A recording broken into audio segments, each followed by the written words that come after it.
Testing. There we go. I do not know if this live is working again this time. I had a live going last time. I was talking 20 minutes and nobody could see it. And it was like a good live also. Okay, now I'm live. Good. Now it's working today. I don't know. It was a good live also. Close that. All right. Whew. Man, that was crazy. So I apologize that I am late. I was having technical difficulties with the last live. Let me do this. Let me drop this StreamYard link in here. And if somebody wants to come on, you can come on. I don't care. Come on to live. Let me see. Let me drop this in the actual comment section. So let's put an edit in here. I don't know if it's going to show up during live. You might have to refresh the screen, but it is there. So if you're brave enough, come on the show and let's talk. But I'll drop it here also. Don't make yourself look silly if you're if you're a troll. You're just gonna verify that me being mean and rude to people in the comment sections is totally justified. So while we wait for the questions rolling in, let's go ahead and deal with this this thingamabob here. I wanna read this to you guys. Stupid thing, man. I got to do a review of this phone. This is a problem here. I get commercials that I don't want on this phone, although it's a good phone.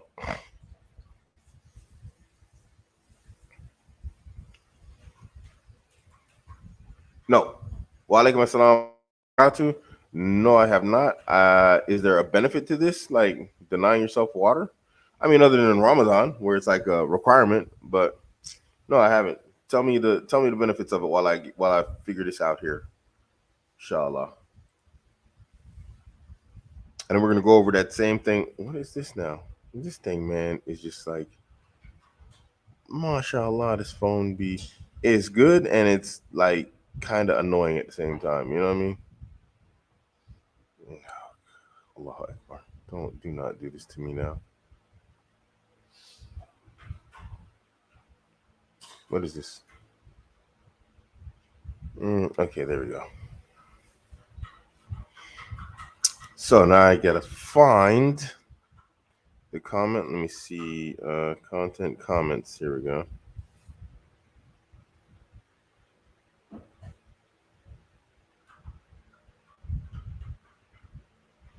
No, my privacy is paramount. Yeah, okay. Unfortunately, when things are said, you just block. Yeah, because you know how many idiots I have to deal with? Because people are stupid. Who's got time to deal with a bunch of stupid people all the time? Of course I block. Do you know how many idiots would be here just commenting if I didn't block? It drowns out the quality content and quality comments and questions. So obviously I block because yeah, nobody wants to deal with like dummies.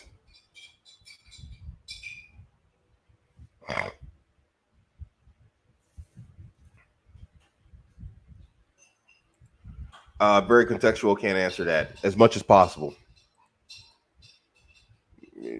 More than enough.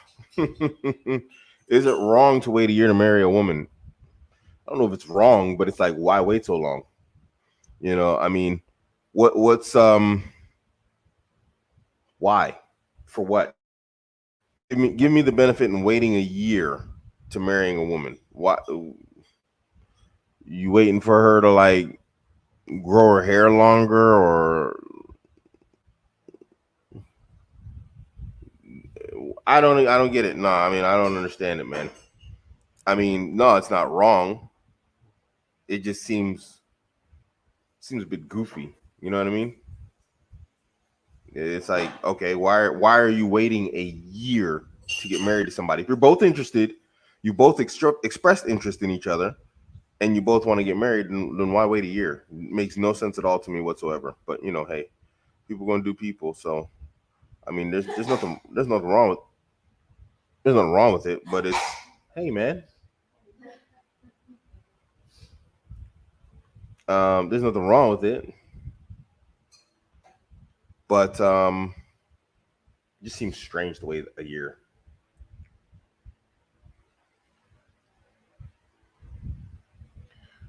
No, no, I block because you do dumb stuff like this. See, this is why I block, because just people say dumb stuff. How does this dumb comment overpower you? There's no overpowering a stupid comment. See, this is why you're blocked, because you're just being stupid.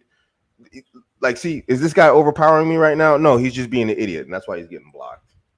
So just, stay stuck on stupid, man. I mean, bink, blocked. People are just dumb. They just say dumb stuff. Hey, you know, overpower an argument. Then he'll say he just overpowered me in an argument when he's just sitting here on the live making dumb comments, drowning out the good questions with his dumb commentary, and he gets blocked for it. People are really, they're just not as clever as they like to think they are. So here we go. Finally found it. Whew, man, took a minute, but you can look this up yourself. And I kindly ask that you guys don't jump on this sister. Don't give her a hard time. But on this post right here. So I got some fan art. I got a lot of fan art from this person. Some good stuff. Mashallah. Good stuff. And a sister posted, no, I wanted that, but you brother said I was too dark skinned. So I'm gonna read off on this until questions start coming in. And it's just like, I didn't understand the context of this, but you have to understand the emotional condition of women. See, their emotional state dictates their reality. And so somewhere along the lines, this meme thing triggered some sort of condition or situation she went through. And so it put her back into an emotional state and condition. Now, I had a back and forth with her, and we're going to go over this, bit by bit, but it's just a bit wild. So I said, no such thing as too dark skin, but that's me though. Y'all wouldn't be out here chasing them weirdos that don't want you. And really, this is the crux of the matter. And we're going to go over this first, more than anything else. Although I do get into this later on, I think, or maybe I don't. I can't remember. But the reality is this: a lot of women spend a lot of time chasing guys that aren't interested in them. This is like a female thing. They want to be validated. They want to gain the attention and the love and the affection of these guys, like they want them over. And this goes back to what I was saying. Your attention has value. So when you withdraw and you withhold attention from women, they go nuts for your attention.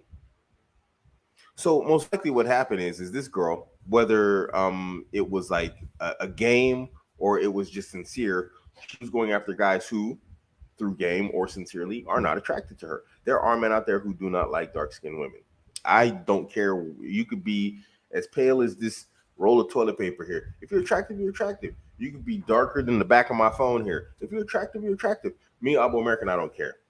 Attraction is multiple things. It's personality, and it is physicality also. I don't like blowed up women who eat too much and all this type of stuff.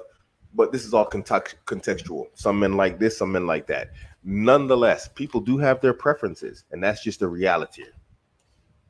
So this woman obviously is attracted to men who are not attracted to her. And that's obviously crazy. But this attraction comes from those guys withholding their attention from her. You know how you treat that one girl you really don't like, but she's like all over you and she likes you, and you're like, but she comes at you even more because you're like, guaranteed that's her. She's chasing guys that are just like, yeah, dark skinned girls, I'm not really into it. Or maybe she filled the blank in on her own. Like, to her, the only variable or lack of variable in her failure with men is that she's dark skinned. She might have just made this up on her own. She might be carrying around like just a lot of trauma with people like clowning or whatever about being dark skinned. I don't know. But it just seems like a very huge extrapolation to go from like, a meme that someone made as fan art to like, I wanted this but brothers don't want dark skinned women. So guaranteed, this woman is like, really, dude. You just gonna show up and just start messing up my stuff, and it's like, what are you doing, man? No, come on, man. Before you unplug something, you show up like coughing, sneezing, dinging glasses in the background. It's these women, man. You see, they used to get real comfortable, man. You trying to do a live show, they back there, blah, blah, blah, bing, bing, bing, bing, bing, bing, bing, bing, like I ain't live on air. I'm making tea for you. You just start coming around, yanking all sorts of cable, making tea for me. They ain't even give me the tea. The tea's not even here. Where's the tea? That's iced tea. What was you clanking back there? I'm making another iced tea. The whole bottle. All right. Anyway, let me get back to my thing here. This woman, boy, I tell you, mashallah, these women, man, they just Allahu Akbar. But anyway, anywho, before the rudely interrupted, this shows the importance of withholding your attention. Now, obviously, you don't want to torture somebody and like put them through trauma like this sister has been through, but it shows you how important it is. And I'm telling you, it's not a far extrapolation that she's definitely like chasing after guys that are not attracted to her. So then she goes on to say, I don't chase no one. I've been rejected so many times I couldn't chase anyone if I wanted to. Now let's break this down here, guys. Remember, we got to speak on female. We got to read this at female language. Now, she says, I don't chase anyone, but I've been rejected. If you're not chasing someone, how are you rejected? If I don't apply for the job, how do I get rejected from a job? If I don't work at a job, how do I get fired from it? If I don't chase someone, how do they reject me? She's obviously chasing, but in her emotional condition and understanding as a woman, it doesn't make sense that men would not want her in her world. And so she has, again, like I said, extrapolated in her mind, whatever reason, she's dark skinned, as to why these men do not want her. And it could be the case. It could be true that these men are just exercising their options, not their options, their preferences, excuse me. And they're just like, hey, you know what? This is just not what I'm attracted to. And maybe they did it in a rude way. If that's what it was, I don't know. We're going with it here and just trying to figure it out. Or, they just, it's like, hey, look, sis, I'm actually looking for someone from my own ethnicity or something, or someone, who looks different, whatever the case may be. I'll get to the questions in a second since we're in the middle of this right now. So I'll get to the questions in a second, guys. Keep them coming, inshallah. So right there, she's already contradicting herself. She's saying like, she doesn't chase anyone, but she's getting rejected. And I don't understand that, so what? I mean, someone says, hey, I see that sister over there. I want to go to the marriage proposal. Then he goes to the marriage proposal to the family. He sees the sister and then he rejects her. It doesn't make sense because he's the one coming there. So she's always in a position to reject the man. These sisters, man, this is another reason. And I'm not, I'm trying to be galant is the German word. I'm trying to be as polite as possible. I don't want to seem like I'm picking on the sister. I'm not picking on the sister. But sister, another reason why a lot of times when y'all come with stuff, I like pay y'all out of mind. And it seems like I'm not like, I'm not digging your story because a lot of times your stories don't add up, sisters. Y'all refuse to take accountability and responsibility for a lot of the situations you end up in and you put yourselves into. And then, of course, obviously you get stuff like this where it's like, again, I'm like, okay, you're telling me you're not chasing anybody, but then you're telling me guys are rejecting you. And I can't, in my mind, as a logical being, I can't put one and one together here. These two don't go together somehow. It's just, how is this possible? This doesn't make sense. So anyway, going on, I just tell her, hey, dark skin looks amazing. I got a dark skinned wife. I don't have a problem with it. I got light skinned wife. I got the whole rainbow. I don't care. And so I tell her, you got to find a man who doesn't care. I said, if you're wearing this badge, wearing this, meaning, her trauma with being, dark skinned girl, whatever else, as a badge of trauma, I said that it isn't color, it's anger. It isn't the color, meaning guys aren't rejecting you because of your color. It's because you're walking around and dealing with guys with this trauma and this anger. I said, I think this is more likely. I said, look at your initial post, and most will agree it's slightly bitter / hostile. And it is. It's kind of like her approach is kind of bitter and hostile for like, for a meme, like a poster thing that somebody made. It made no sense, that she came out like that.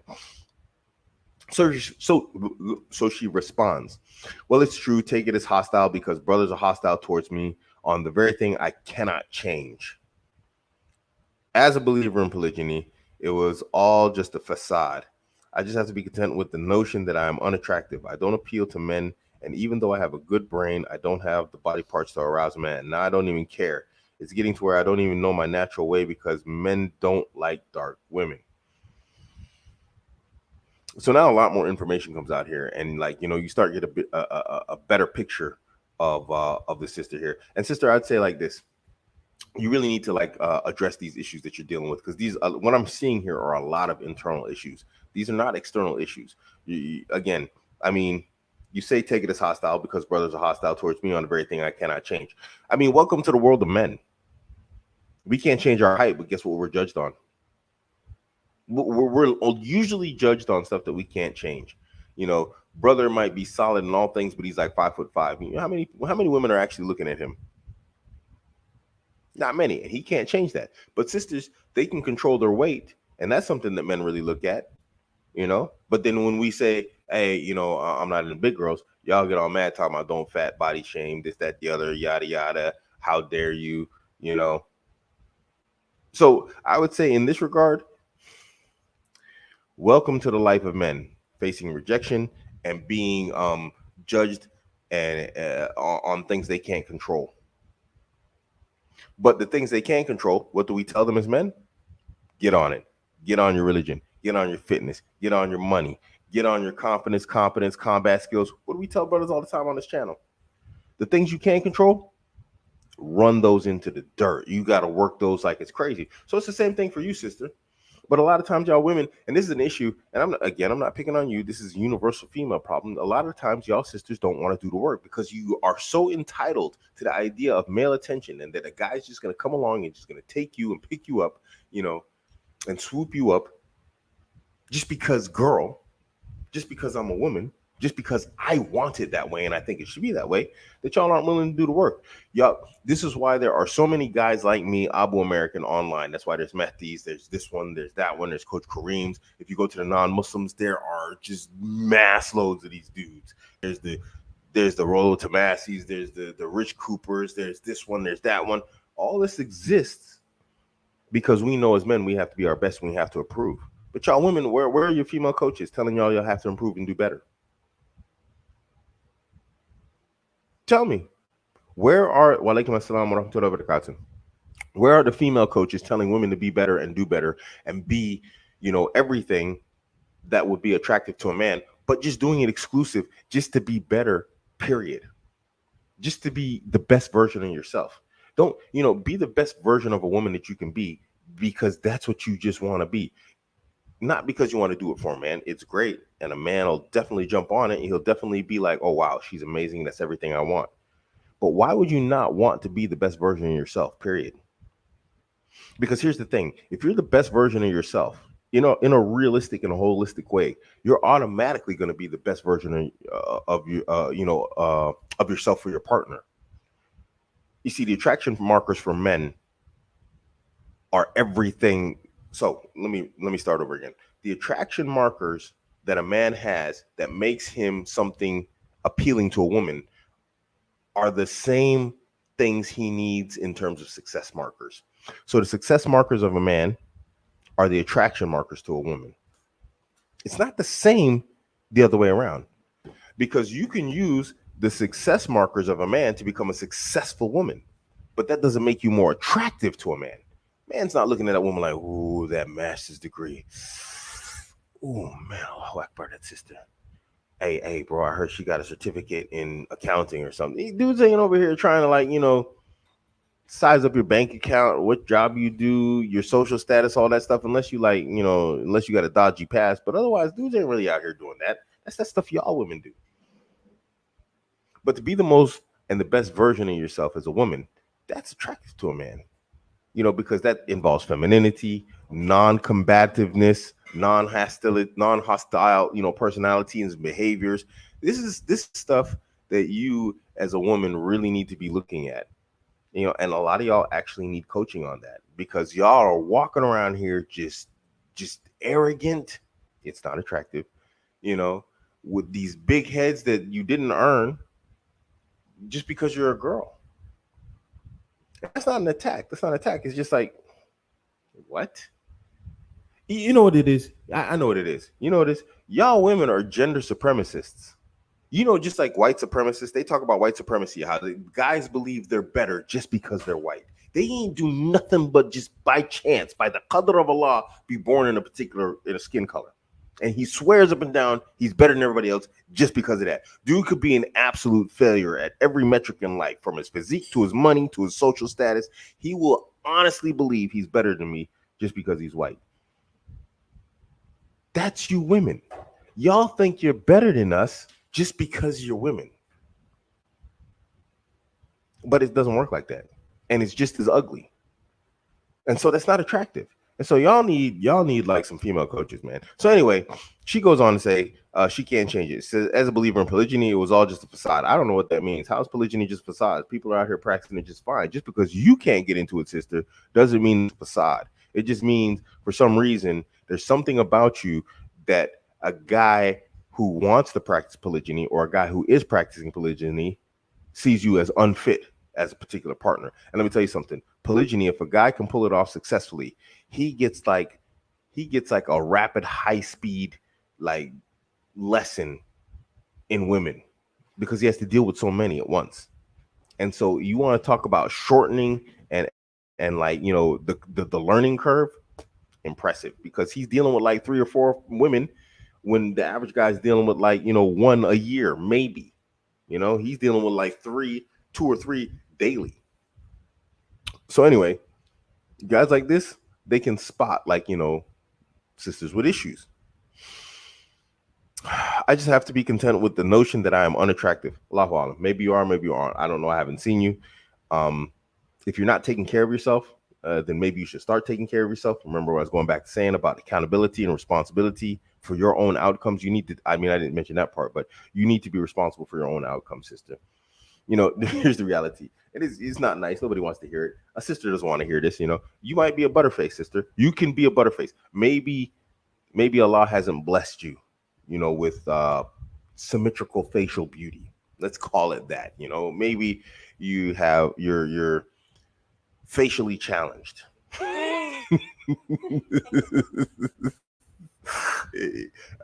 I'm trying to be lighthearted here with it, sister. But if you take care of your body, yeah, mashallah, there's always going to be someone who's going to overlook the facial challenge. Because what do we call this? As men, we call it butterface. Everything's good butterface. Dudes will overlook that if you take care of your physique. But a lot of times what happens is they don't. Just everything is a mess. I don't appeal to men, and even though I have a good brain, I don't have the body parts to arouse a man. I don't know what that means. Now I think you're saying that, like maybe you're overweight or something. This now I'm extrapolating very far here, and I'm coming to the assumption that you're overweight and you're not taking care of yourself like you should be. And if that's the case, well, then you're gonna have to accept that, yeah, maybe I need to take accountability and responsibility for my outcomes, which are men don't find my particular build attractive. Now, if you're a thin woman and you're petite and whatnot, you're taking care of yourself, you're not overeating, you're exercising regularly, and then you're having some bad outcomes, then okay, maybe we can talk then. But right now, I'm getting the impression it's like now I'm picking a pattern here where it's like I'm seeing self-esteem issues, and these self-esteem issues are rooted in something, either a reality or you're comparing yourself to something else. No matter what the case may be, if you are a sister that's like, petite and taking care of herself physically, then that means the issue is most likely your personality, which we addressed already. Okay, so we've talked about like maybe you're approaching brothers hostile. If you're approaching a guy who has multiple wives, you're into polygyny, you say you like polygyny. A guy who's into polygyny, he's not going to be a feminine guy. Feminine men don't last in polygyny. So that means you're coming with masculine energy at a man who's already masculine and has to be, more than average masculinity.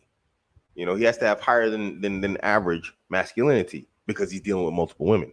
And so if you come with masculine energy as a woman, what's going to happen? It's going to repel. It's like positive and positive magnets, negative and negative. They push away. But if you come with feminine energy not in the shirky sense, but energy is in terms of your personality, your character, the way you carry yourself, the way you discuss with the man and whatnot. We're not talking that crazy vibration, shirky stuff to people. That's not what we mean here, guys. But if you're coming with that, like, just that, he's going to be like, okay. And he's insecure. No, he's not insecure. He's just not dealing with foolishness. So like me and the guys, I'm just blocking people. He's not going to deal with the foolishness. He's going to cut you off right off the rip. So if you're coming with hostile energy and you've admitted that you've got that hostility inside of you, what's going to happen? The men that are most attractive, masculine, they've got their stuff together. He can have multiple wives.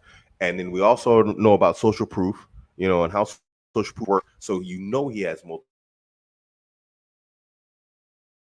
men, and you find that attractive because there's an entire science behind this as to why women find men who are unavailable more attractive. Guess what?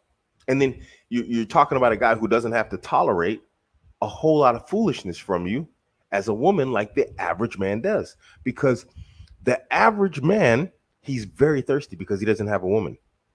But a guy who's got multiple wives, does he have to tolerate like your crap as a woman when he's got 2 or 3? Obviously not. He's going to be like, you know what, man, why am I dealing with this? I got 2 women. Why am I dealing with this knucklehead here? So, you see what I'm saying? So maybe if it's not your attractiveness, maybe the attractiveness isn't your physical body parts. It might be. I'm getting the impression that it is by the way you're mentioning yourself here and the way you're discussing yourself here. But I'm going to go with the impression with the idea it isn't. Maybe that attractiveness is in your personality. Now, if it's in your physique, that's something you can control. But your personality, you can control also. You need to work on that also. These are 2 things that you can fix. You're saying you can't control your darkness. I'm telling you, there's guys out there that don't care how dark you are, sister. Be attractive physically. Be attractive in your personality. Dudes won't care what you look like. A lot of dudes. There are some guys that are going to care because they come from that, racist, goofy cultures. But then stop trying to mess with them dudes. You go where you're celebrated. You don't go where you're tolerated, right? So what are you doing, sis? So anyway, let's keep going. Now I don't even care. Boom. Going back to the physicality. So you probably do have a pretty bad condition when it comes down to physical shape because now you're like, oh, well, I don't care. I don't need to take care of myself. I'm just going to eat myself into my sorrows with, cookies and cream and pasta and whatever else and just let myself blow up. So you probably are physically unattractive. That's something that you can control. I hate to say it like that you are probably physically unattractive. But if you are overweight, sister, that's something you can control and you shouldn't stop caring because your health is something that is independent of an outside source. Why would you not want to be in the best possible health that you can be? Because the guy doesn't want me? I go to the gym. You know what? I love this woman sitting right here across the couch from me. But if she left, guess what? I'd still be going to the gym. I still go lift. I ain't lifting because of her. I ain't lifting because of potential wife around the corner. I'm lifting because it feels good to be strong. It feels good to look good. It feels good just to be physically fit. It feels good. I like the feeling. I think it's an absolute shame for a man to walk around with all his physical potential for strength and power to not maximize it. Why would you not do that? Nobody's telling you got to be a lunkhead. Be an engineer, be a doctor, be whatever else, but be a strong one. Feel how magnificent it is to be powerful as a man. To walk around and just I can grab that thing and I can just throw it. Of course you don't do that, but I'm just saying you got the capacity for so much as a man. Now you, sister, the same applies. Why would you not want to be in your best physical condition and shape? To know that you can walk around somewhere, and in this regard, only for in a permissible relationship for your man, you could turn his head when you walk by. Why would you not want to look the best? And how are you going to find that, man, if you're not in your physical best condition? Why would you not want to feel your best, to walk around, to feel like the lightness in your body and in your joints, to know that, I can move freely how I want, when I want. I don't have to huff and puff when going up 3 flights of stairs. Why would you not want to be your best? I just stopped caring. Why? Because the guy doesn't like you? You have attached your very being to external validation. It will destroy you because if you don't get that validation, what are you going to do? You have nothing left. You stop caring. Sister, this is not an external problem. This is an internal one that you're talking about here. And you really, really, really need to get it taken care of. You really got to get, I don't know, like, what's that guy's name? The guy who died? What's that guy? Kevin Samuels. You got to get therapy, man. You got to get therapy, sister. That's not okay. You can't be walking around, guys don't like me, and so I'm not going to take care of myself. I just stopped caring. Really? How does that? That doesn't make sense to me, sister. The women I've absolutely loved have left me. It hurt. It was crushingly painful. It happened to me just recently. What did I do? I just went and lift harder. I just went, and I just did my stuff. I didn't stop caring. Sometimes women I wanted, they didn't want me, or I just couldn't have them. Okay, meaning marriage. Did I just stop caring? Screw it. I'm not gonna go to work anymore. Since I made all this money so I could have that wife. Stop making money now because I can't have her. Sister, do you know how crazy that sounds? Sister, you're dealing with something. You see, and this is where you need, and I have the impression that you lack masculine guidance in your life. I don't know if there's a man in your life in terms of your father, uncle, brother, whatever else, but you really need somebody like this is where you need to let your emotional condition like just settle with a male anchor. I always compare men to like land and anchors and women like boats. And your emotions is the storm in the water. And when it's stormy, when you're all over the place, you need to anchor or you need to go to shore. That's a man. You're all over the place. You're not making any sense, sister, because you are letting your emotional condition dictate your reality. You can't live like that. I understand that's the female way, but this is why we are, in the permissible sense, I'm mentioning this, the yin and the yang. We're the balance. This is why we're good for each other. This is why you can't give up on men. This is why brothers, as frustrated as they get with women, they can't give up on women. You can't. It's gonna mess you up. Just you this is not good. This is not healthy what you're writing here. I don't think you, maybe to you you're just typing in emotional state, but I don't think you understand how deep this is. And I'm not a psychologist. I'm not like a therapist or anything, but sister, this right here, this doesn't sound healthy at all. You really got to get this taken. You got to get this checked out, sister. You got to take care of this, man. You've attached so much of yourself to like external validation from guys who aren't even interested in you that it's broken you, obviously. Can you imagine if I, Abuamerican, as black as I am, was like, man, those guys in the KKK, they just won't let me in. Why won't they accept me? I tried everything. I took the accent. Could you imagine if I was doing that? If I attach my external validation to people who don't want anything to do with me? Sister, you gotta. This is not good, man. This is not good what I'm reading here, sister. You really got to take care of your emotional and your mental state here. It doesn't sound like you're in a good place, man. It's getting to where I don't even know my own natural way because men don't like dark women. It's incorrect. I didn't know what to say to that at that time. So I just said to her, I said, take care of your fitnesses and you will find a man easily. Because at that moment, I didn't know what to say because I was sitting there processing this and I'm like, man, what the heck is going on here? I'm like, Allahu Akbar, what's going on, sis? You know, it was a lot in my head. So I didn't know what to say. So I just responded. She said, nah, women are not supposed to look for a man. A man is supposed to look and find a wife. It's too dangerous for a lady to look for a man. Yeah, okay, alhamdulillah, she got her head on straight there. You do need to look through a wali, inshallah. You need to go in, you need to use a wakil or a wali, So inshallah, you got that right. Barakallahu fika. May Allah increase you and make it easy for you.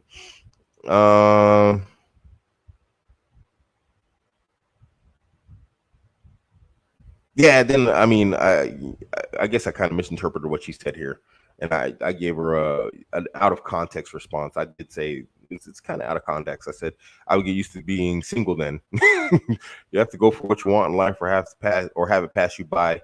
What in waiting. There's a mistake, sister, and let's be honest, it's very entitled.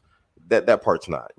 I mean, yeah, okay, use wakil and wali, but you got to put the what's the old saying? You got to put your irons in the fire. You got to put yourself out there, sister. We men do it all the time, and we face this challenge often, and a lot of brothers don't want to do it. We don't want to do it. Guys don't like rejection. Women even less so. And here it is.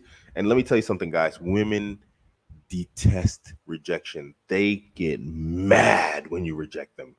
And don't use this as a weapon against a woman, please. I mean, that's not why I'm telling you this so you can go weaponize it, because it is weapon. You can absolutely weaponize it. I advise not doing it. There's no benefit whatsoever in going around just harming women, or anybody, not just women, just anybody in general. If you understand that you have power over them in a particular thing and you can harm them emotionally, psychologically, what's the benefit in doing something like that? Unless they're an outright enemy, unless there's somebody who's like, reciprocally, said, I'm trying to harm you. Don't do that to somebody. Oh, we got somebody backstage. Ibrahim. Give me a second, Ibrahim. Let me finish this up here.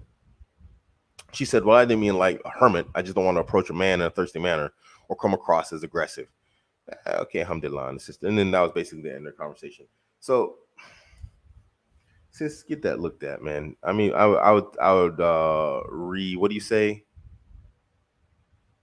Reevaluate your position and the stance you've taken here, and like some of the stuff that's going on in your life. I think you are getting the outcomes that you have actually pre-programmed for yourself. And a lot of people don't want to hear that. A lot of women don't want to hear that. But the reality is, I would say take accountability for like your outcomes. Win or lose, good or bad. That's what it is.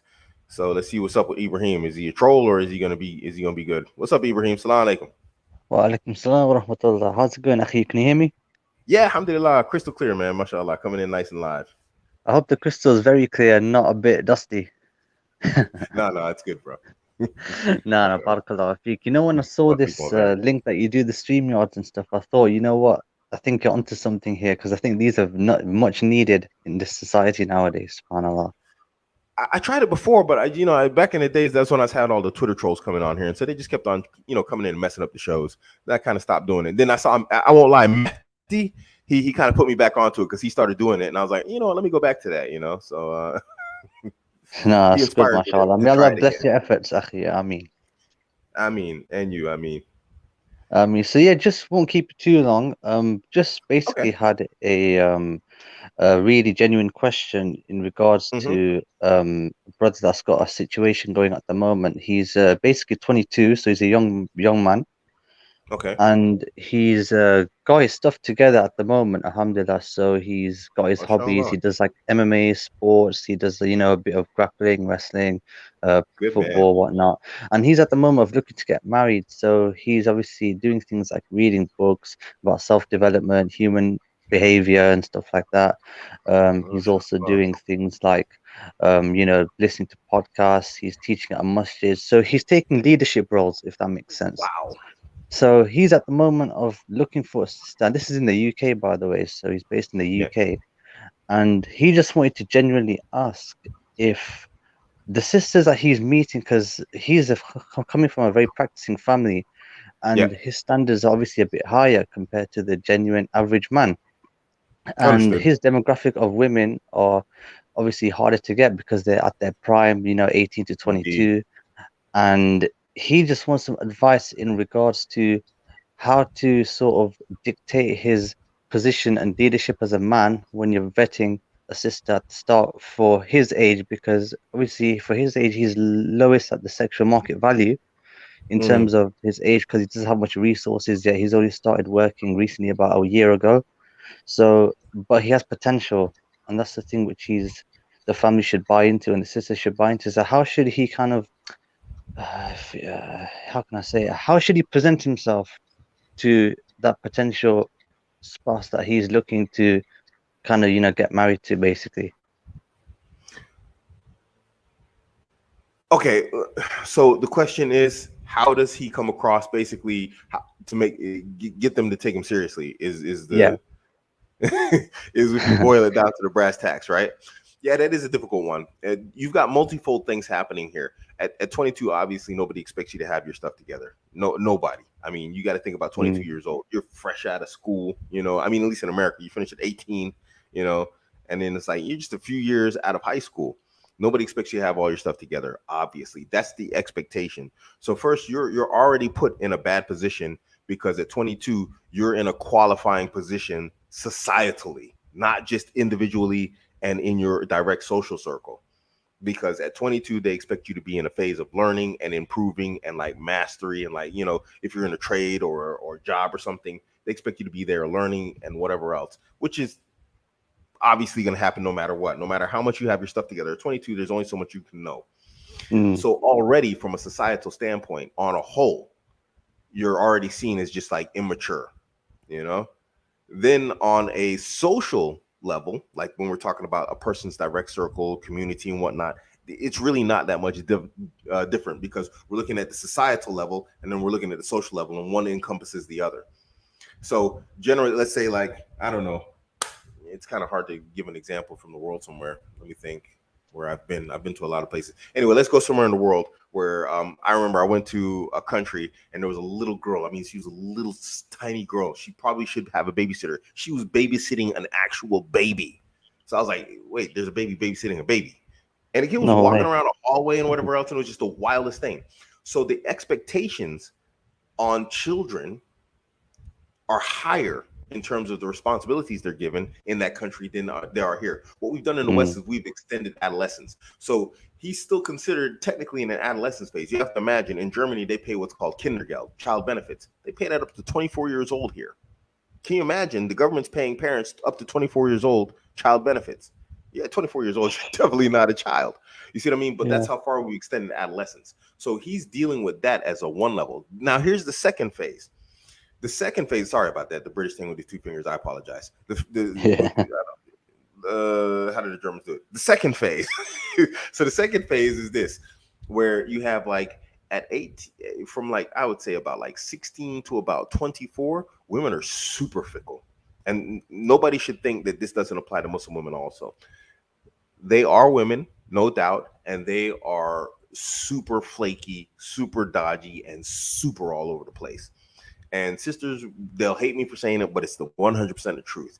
When you're dealing with younger women, they are just literally like, what's the proper word I'm looking for? Social slash mental butterflies, dude. They are all over the place. And so now he's dealing with being judged from society from a qualifying position to having to deal with women who are looking at him from that position also, but they're already all over the place. So guys who are well established, guys who are doing well in life, let's say a guy who's like 35 up, he's really like killing in life. He's everything that he's supposed to be. Let's say this perfect man exists. Even to an 18 to 22-year-old woman, she's so all over the place, she's not going to properly recognize that man's value. And he's like at his absolute beginning of his absolute peak prime, meaning he's hit his prime, and now he's stroking all the way up to prime. He's like stratosphere prime now. you know Yeah. Yeah. his climb from 20s up to 35 was like, okay, bam, now I hit my stride. And a 22-year-old woman cannot comprehend that that guy is a top pick, and she's gonna sit here like, oh, I like that bum guy over there. Oh, that guy, he looks kind of hot, cool, because he, you know, does stupid stuff. Because they're all over the place. They have no sense of, of we're gonna use the term alpha and beta and what's good and what's not.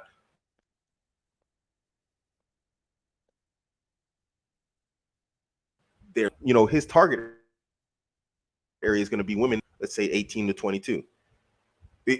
These women are all over the place in the West. I mean, they don't have to pick like they do in like maybe a third world or a developing country. And so now he's dealing with that and the society on top of it. It's a tough position to be in. It's not impossible, but it's a tough one. So how does he fix this? Outcomes, man. That's the only thing he has is outcomes. He has to just keep doing what he has to do, or keep doing what he's doing and keep trying. You know, I was just talking about this in the men's community today. Trying to get married today in the West, it's two things. It's a numbers game and it's the long game. So he has to throw a wide net, and I know he has like you said, he has a very specific criteria, but he has to find a place where he can find his criteria in greater numbers. That might mean if he's doing okay financially, then he might have to start looking outside of the West. And then the long game, meaning he might have to look at like getting married like 23, 24, 25. It might take time to actually find that woman. So there's really no easy solution for him at 22, because it's so rare to find a 22-year-old that's got his stuff together. It's unheard of almost. And that he is this outlier is awesome, but he's going to have to find people who recognize that in him, who don't view him from the perspective of like, societal whole. They look at him as the individual. And to do that, he's going to really have to stand out like way above normal. Does that Yeah, and make sense? that's what Does that I answer the wanted question? to basically say because he's obviously at that position where he believes he's got potential and he has game as well, which is something he gets a lot of attention from women, for example. So Mm, he knows how to communicate with them, he knows how to get into their emotions, what they want, the psychology and everything. He's basically studied that to a level. So he kind of knows that side of the game as well, yeah, while also being a practicing Muslim. So that's one thing which he has an advantage over. But the thing is like you mentioned, women don't understand what they want, especially the young ones. They basically would, if logic was applied to them, they would obviously go and marry someone that's like 35, 40. That's if they want someone financially stable and literally going places in life, they yeah, can take them to the nice little treats and bring their handbags and all these barking bags and whatnot. And but it's like they're twice their age, bro. It's like, is that yeah, what you want? Or but they just want that same qualities in those 35 to 40-year-old men, but they want them to be their age. But they just yeah, don't understand that that's not possible. So, yeah. No, they don't get it, and that's the but then thing. sometimes one quick follow-up question I wanted to ask then is, let's Yeah, of just course. say if, for example, you do find that the girl and she's happy with you as a 22-year-old, you're young, but the Hmm. families start coming in the way and they're like, oh no, we're not accepting someone that's very young. And then they start to put pressure and then you have all them to deal with. So as a man, because obviously you're at that young age, they'll see you as like a little child. So how would you then, as a 22-year-old man, establish that authority and say, look, I know I'm young, but I can take care of your daughter. I can provide her with the basics. I can do this and that. How would you convince that to the family who may be stubborn in that sense? Now, if I was blessed with coming from a Muslim family, um, and knowing my family how they are as individuals, I would turn and elicit help from my family in the matter. I'd bring them along with me. I'd say, hey, look, pops, this is what I want to do. I mean, you see, I got my stuff together. You see, I'm working. You see, I'm doing things like properly, and I'm on the right track. You see, I'm going places. Inshallah, I want to get married to this woman, and I need you to come with me and just say, hey, you got my back if something goes wrong. That their daughter's going to be taken care of. I've spoken about this before. I say people, they send their children off to university, and they send them in their prime into these like mixed environments where everybody's just hot and bothered. They're in their absolute prime in all ways, physically and everything. And then they tell them like, hey, be patient when it comes down to marriage. And it's like, what?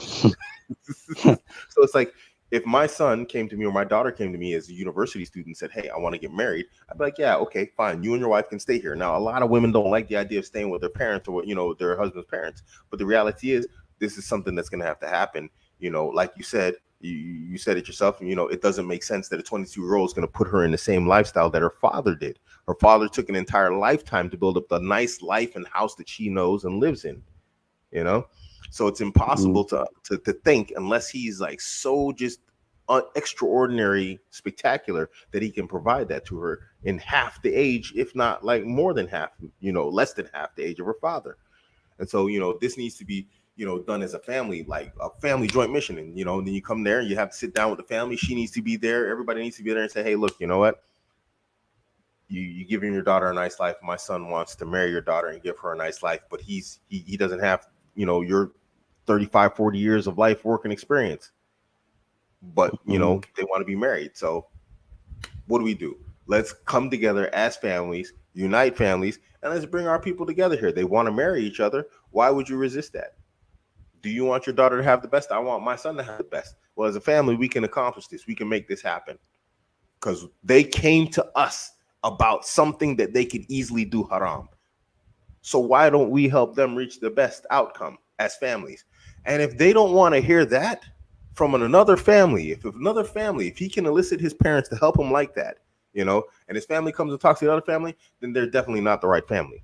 Because if someone mm, came to me like that, I'd be like, yo, this dude's talking sense. You know what I'm saying? They both want to marry each other. They both came to us asking. They could have just ran behind our back because, society's made it easy for them to go out and do haram nowadays. I'm like, man, why wouldn't I support this?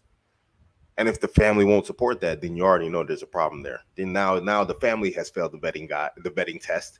No matter what your heart wants, and we say the heart wants what the heart wants. So I would say elicit the help of family.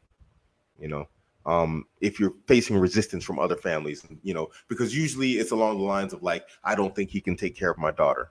But if there's the support, it's like, these riba loans that the banks do, they want a co-signee, basically ask your dad to be your co-signee on that marriage.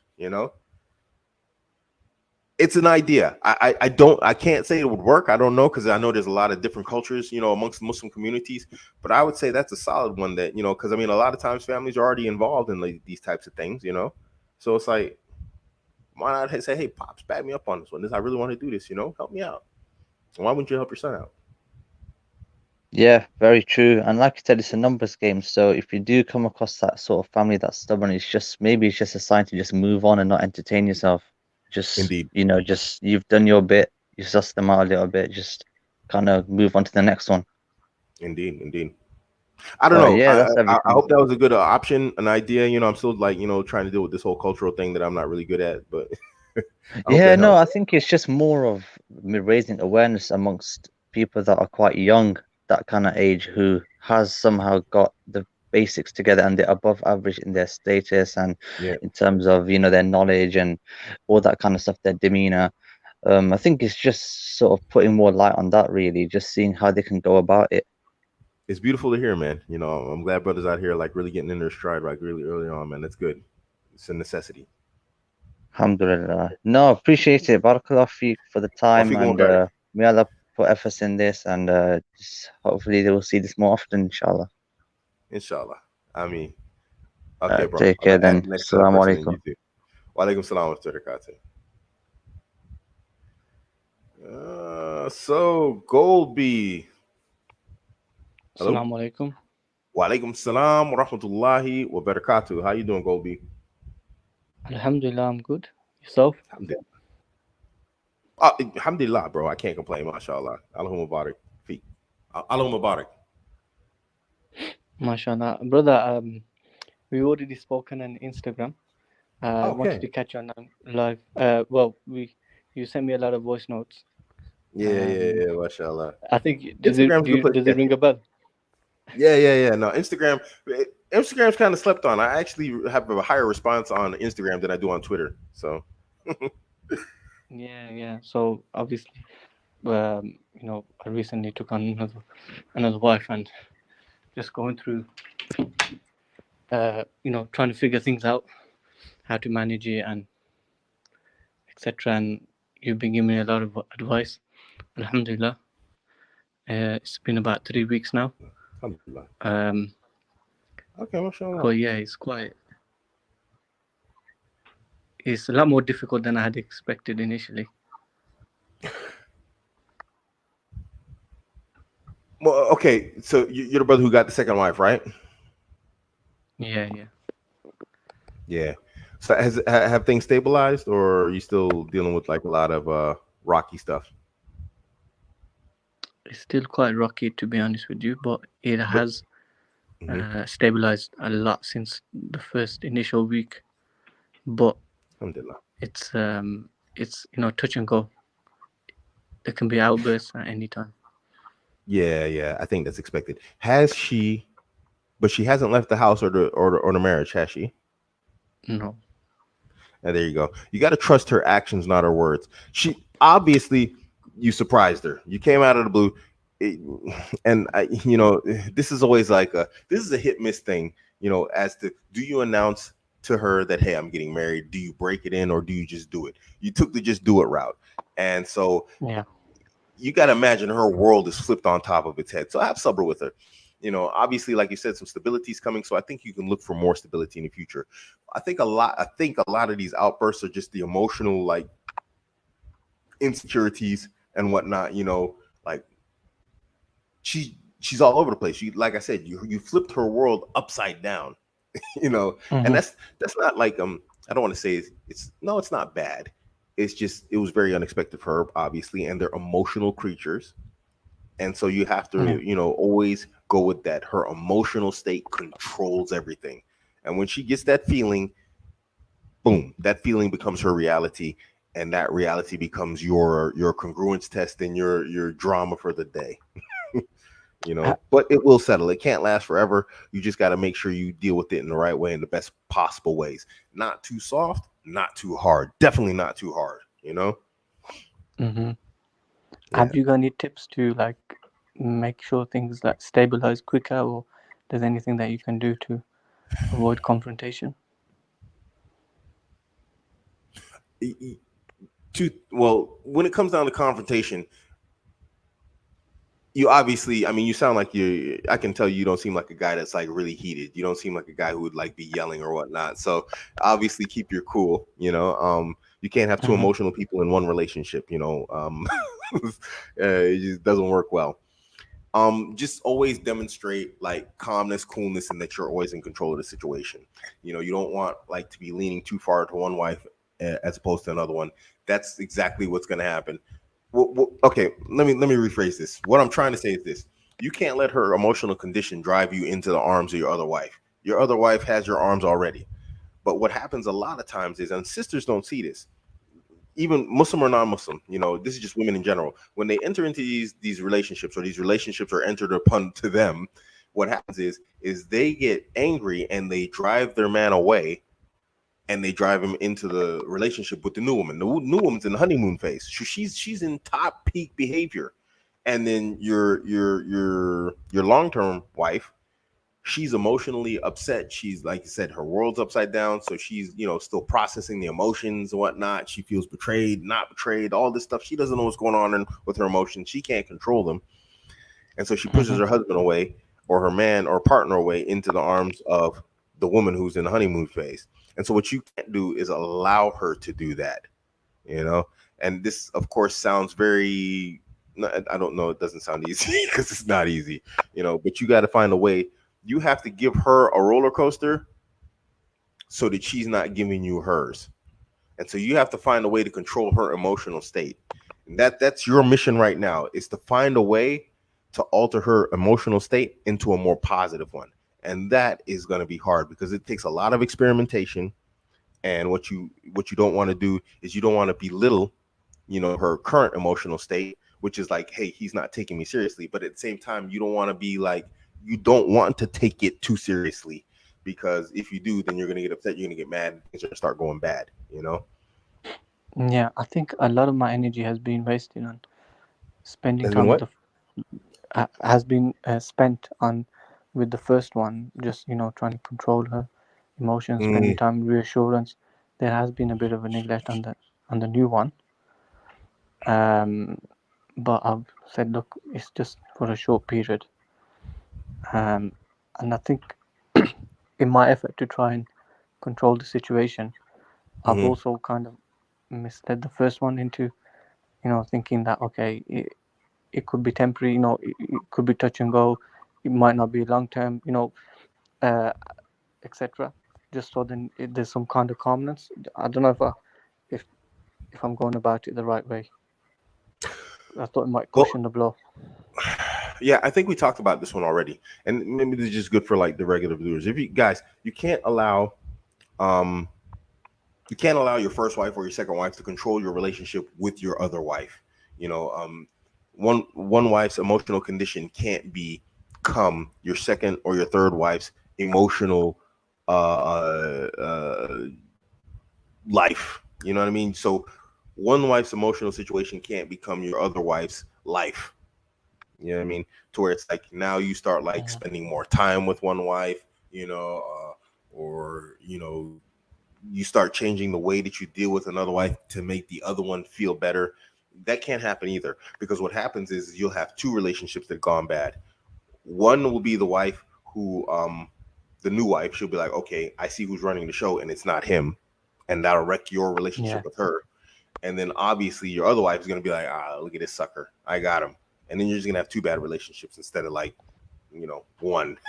And neither of them really has to be bad. And this is why I say, oh, sorry, give me 1 second. Let me get this. Uh, and yeah, and so you want to make sure that you're dealing with her emotional condition as best as possible. And the reason why I'm kind of struggling here is because it's so independent to every woman. that I see. you, unless you have a baseline behavior for all the women, it's kind of hard to dictate. Now, what do I mean by baseline behavior? I'm talking about game. So, like, I have cocky funny. I can make the angriest woman laugh, and then at the same time, I could do it in a way that it's like the seriousness of the situation. They can go from angry to laughing. The seriousness of the situation isn't lost, but it has changed the entire mood of the interaction. You see what I mean? It puts it in my hands now. Now I control the frame because before her anger was controlling the frame. So now I steal her thunder with some humor, some joke, whatever else, some recall of some situation in the past. It's like, yeah, I remember the last time we was talking like that, and then blah blah blah blah blah, and then she'd be like, she has a positive memory connected to the situation just now. So now you start changing the interactions, and that's what you want to do. Is you want to start changing her interactions to a more positive one, Do to where it's like, sorry. yeah. Do you think, because what I try to do when I speak about, so the old one, I'll normalize it and say, yeah, I'll speak about the second, the new one, etc., like as if it's a normal thing. But then that would just Mm. rise tempers and cause an argument. Do you think I should avoid speaking about the new one to the first one altogether, or should I talk about it as if it's normal and then allow her to adjust, but even though that causes arguments? I've dealt with this directly, so I'd say yes and no. My wife here, Ling Ling, she gets upset when I mention her co-wife. She cannot stand that woman. See, her face just changed right now. I'm looking at her right now. Look at that face. Wow. You should just like, dude, she would kill me just now if she just looked at me. I mean, if she looks could kill, she would have just killed me right now. But I also made it crystal clear to her right here, and she's right here. And that really like spoiled her mood. She came in smiling. She just completely now she's hiding behind the laptop, like she can't see me or whatever else. She doesn't like that conversation. But at the same time, I made it crystal clear. It's like, look, I'm not, as a man, going to be limited by what I can and can't talk about. I'm not Yeah, 4 years old. You can't tell me I can't say certain words. You know what I mean? Well, you shouldn't say certain words, but you know what I'm saying. It's like you do not dictate the conversation and the topics that I discuss. I'm not going to, when it comes down to how I talk or what I talk about, tippy toe on eggshells around my house. Do I want to make my wife upset? Obviously not. I love her to death. I don't want to make her upset. But at the same time, I'm not going to walk around here like, uh, uh, I'm gonna go visit the brothers. Yeah, I'm not gonna beat around the bush about it either. You know, if I say I'm yeah, gonna go visit my wife for a couple of weeks, I'm gonna go visit my wife for a couple of weeks, even if you hate her. I don't hate her. It's your anger you're gonna have to process, not mine. So so yes and no. If it's not necessary, yeah, probably best not to bring it up. But if it's like yeah. if it's something that's happening, say, hey, look, I got you have a co-wife. I have to go see her. I can't stay here. I'm sorry. It's her time. You know what I mean? Hmm. Does that Yeah, make sense? Did that definitely. help? Was that Because was that the answer you're looking for? yeah, definitely. Because I think Okay. I was speaking about it unnecessarily sometimes, just so then it becomes normal. But if you're saying Ying has, obviously you've been with her for so long now, if she hasn't adjusted, I think it's probably Yeah, something that they won't ever just. like rubbing a wound. Just don't do it. Not if it's unnecessary to change the bandage, don't. Having the bandage. Like look here, see you see this right here. Hold on. See, I just cut my finger. Yeah, I almost got it cut off. I leave it uncovered because I don't like changing the bandage because it hurts every time you pull it off. It's sort of like that. If you're just changing it just to change it, and you're causing a lot of injury that's not necessary. So don't bring it up unless it's necessary. Don't change the bandage unless it's necessary. okay. Yeah, I think that was a good analogy. Yeah. Anything else, bro? And also because at the moment I'm not with the new one. There's no nights with the new one at the moment. But I have said What? that eventually Wait, we wait, wait, will wait, do wait. that. Sorry. You said there's no nights with anybody. What does that mean? No, the new one. No nights with your new wife. Yeah, at the moment. The It's been 3 weeks and I've done 3 nights in 3 weeks. So one night a week.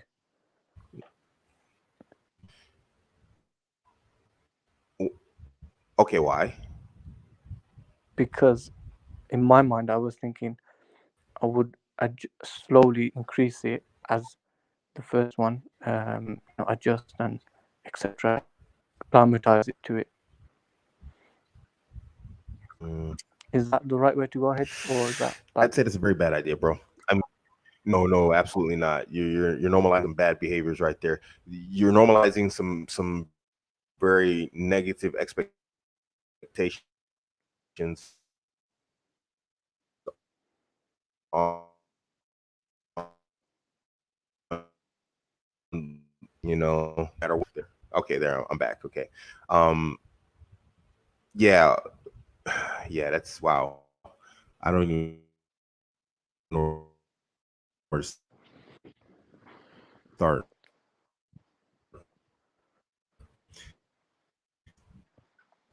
Even the position, Hello, that you need to spend is if you have the capacity. Hello, you there? hello. I don't know if is it my line or is it your line. You know, I can actually plug in there. Okay, so yeah, basically, what you're going to do is you're going to ruin one or both of your marriages like this, and I'll tell you how. Okay. Because either the new wife's going to leave on you eventually, or if Mhm. you go back to what's the haq, your current wife's going to leave you because you've established a bad pattern of behavior. You are rewarding bad behavior. So if I can throw an emotional tantrum, he will be unjust to his new wife and basically yourself also. Yeah. Because the justice, you have to be just to protect yourself in front of Allah, and she has a haq on you, so you're being unjust to two people for the protection of one. Okay. So you're reinforcing a bad behavior here. Okay, you're gonna fly off the handle, and so I'm gonna treat the woman who's not flying off the handle in a bad way. Yeah. Do you see Yeah. the problem here? So I would rectify that. You got to tell her. You have to draw a line, and you're gonna have to. I know this is not gonna be easy to hear. I can tell you love the woman, and that's why you're doing this. But you're gonna say, hey, look, baby, this can't go on like this. I have to give her rights. I want to give her rights. Don't just say you have to. This is important. You didn't marry that woman for sport. You married her for a reason. So she has to Yeah. understand. I have to give her haq, and I want to give her haq. So I understand this might have some consequences or whatever else, but baby, this cannot continue like this. And this is, I'd like you to stay, blah, blah, blah. Don't beg or whatever else, but just be clear. I want you here. I want to come back in your here. But if you're not, I can't be unjust in front of Allah because, you have a problem with what he's made permissible to me, Hmm. you know? And it's not easy because a lot of times that's when the woman like really starts to, really push the boundaries and like do things, leave the home when you're with your co-wife or something, and just start. But if she really loves you, she's gonna stick around. And I'm not saying that it just because she leaves, she doesn't love you. That's not what I'm saying. But it's like, okay, this is something that's permissible, and you say you love me, and I haven't treated you unjustly. Why would you leave? So you also take that perspective. You got to be ready for the worst, man. And I hope the Yeah. best for you, bro. Yeah. Yeah. I mean, I'd prepared mentally where she might leave, I might not see the children, etc. One thing I didn't prepare for was when I see her in pain and how that will affect me. That I didn't It's realize not that. easy, bro. It's not easy, man. I mean, we put these women through some smoke sometimes, man. We really do. But yeah, but they don't understand, man, that we have a different type of love than them, and so they Hmm. don't understand that we love them in a way that's different than the way they love us, and that we can't love them the same way they love us. And so because it's different, they don't think it's complete. I had four wives. One of them left, man. She left me suddenly, bro. I was busted up. Like, man, I had to go home from work. They don't understand that you can love each one of them so strongly that it like hurts you terribly if they leave. Hmm. And so, she's not going to understand that, and that's why she's in pain because she doesn't see that. She's viewing you from the female perspective of love, which is I love this man so much that if I wanted to leave him, I have to build an emotional connection, or she either has to break the emotional connection or she builds another one with another man and then disconnects yours. You see what I mean? Because usually when a woman Yeah. cheats, that's what she does. She builds an emotional connection with a new man, then she builds the physical one, and she loses the other connection with her initial man. But men don't do that. And so she's viewing that from the perspective of a female, she's externalizing female love. There's something wrong with me. That's why he went and found somebody else, and now he's removed his love from me, and he's with somebody else, and he's just keeping me here and torturing me. And it's not like that, ladies, women, sisters. It's not like that. It's not even close to like that.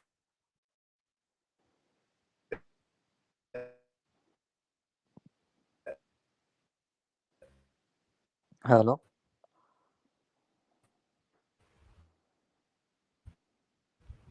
But yeah, I got a back room full here, so hit me up on Instagram and keep plugging at it, man. Be patient, inshallah, and give your wife her hawk, bro. It's important, man, or you're gonna lose that woman. No problem. Inshallah, will do. Jazakallah. Nah, why at? All right, bro. Salam alaikum. Wa alaikum assalam.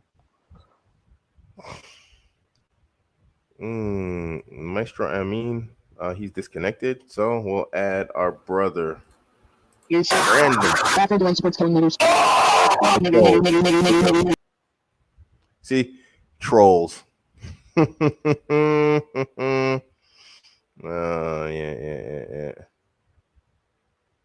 Crazy stuff.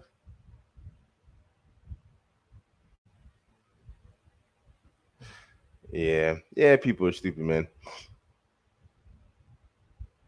I was dealing with a troll earlier, and he's like, why don't you, why do you ban people, whatever else?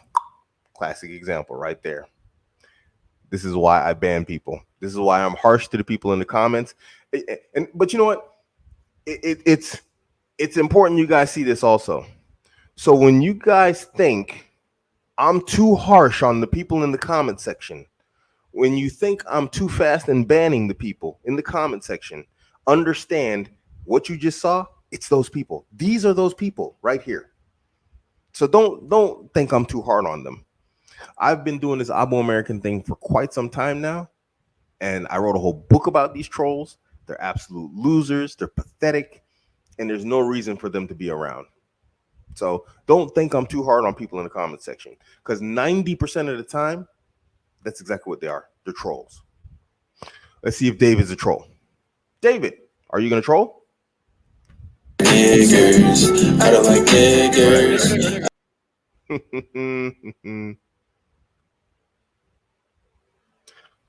There you go. Pastor Frank. That was Are you gonna absolutely disgusting. Bunch of trolls are showing up now. It's unfortunate, see? So anyway, there was a good question in the comment section. Let me go up here.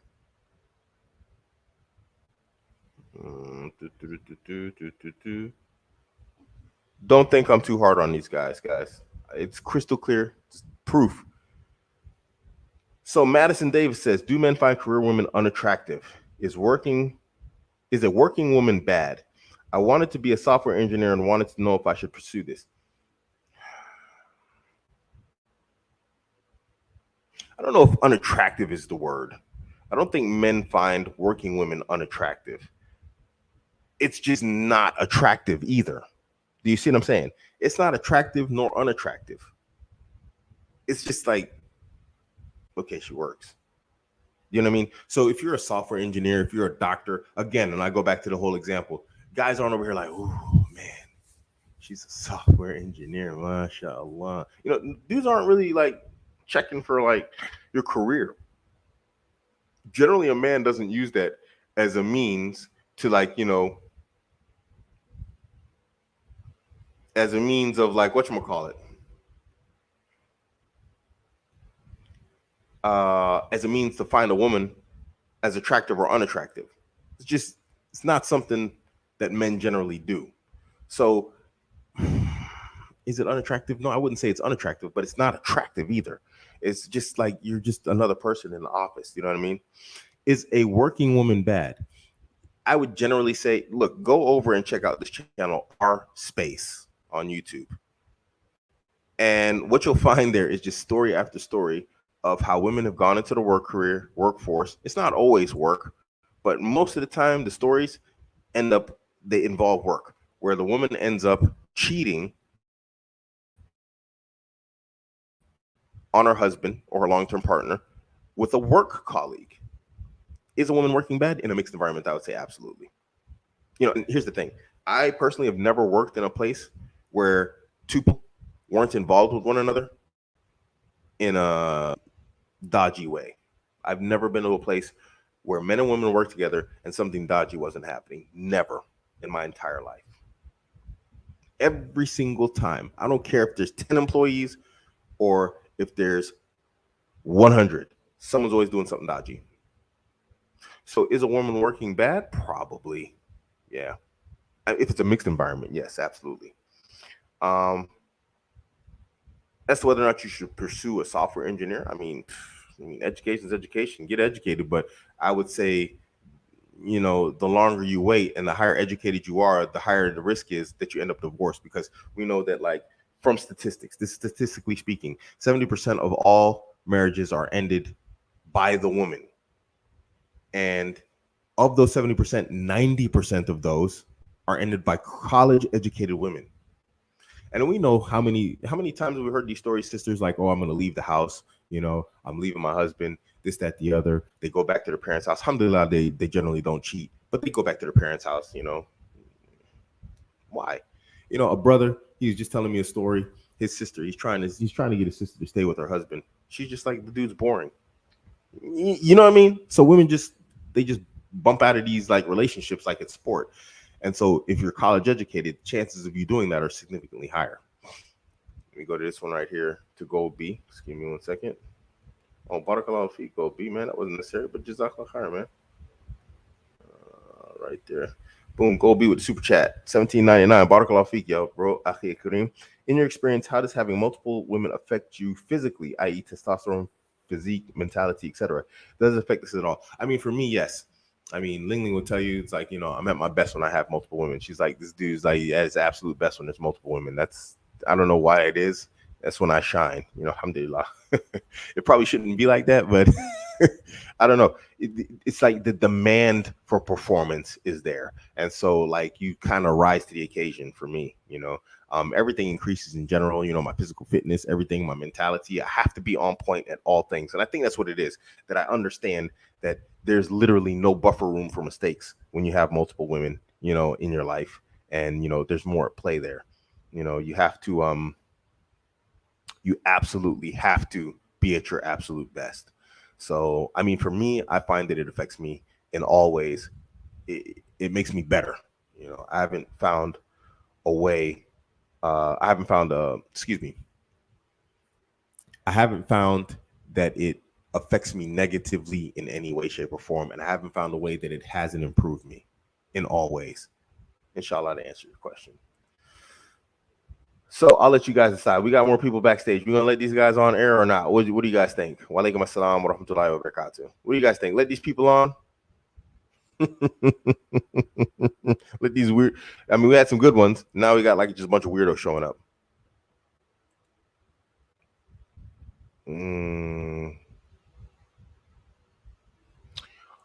To a degree, yeah. I mean, to a degree, yes, they are. I don't think that's bad. I mean, obviously, you want to, have your own mission, your own goal as a man, But obviously, like I was advising that sister earlier on. I don't know if you're here for that, but you can't you can't attach your internal condition to external sources, And that was one of the issues that the sister was having. So yeah.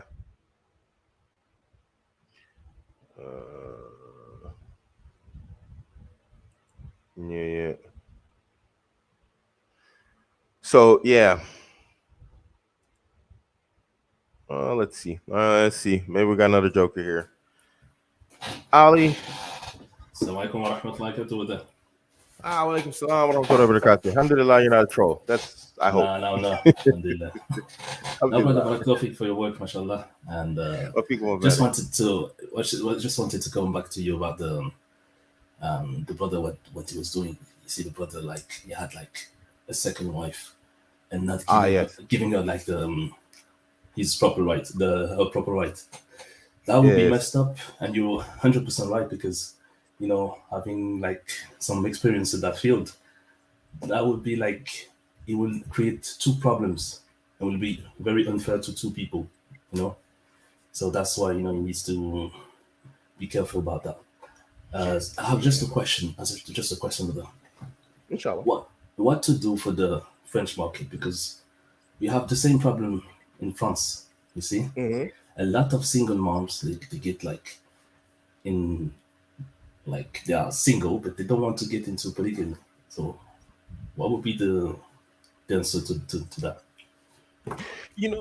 I've contemplated the French market for quite some time. When I say market, I mean the marriage market, and that's because at one point I was living in Sarland, and I was looking to get married. And I had these, matrimonial apps. I always got matches and sisters in France, and there's a Mhm. lot of women in France on the market. It's insane. I'd say Yeah. maybe 4 to 5 times what you see in Germany. It's literally nuts. Okay. But they were the most picky and just entitled. Exactly. And I was just like, where is this coming from? I was like, have you seen your competition out here? It's not only thick, but it's like they're beautiful too. It's like, how are you acting like this?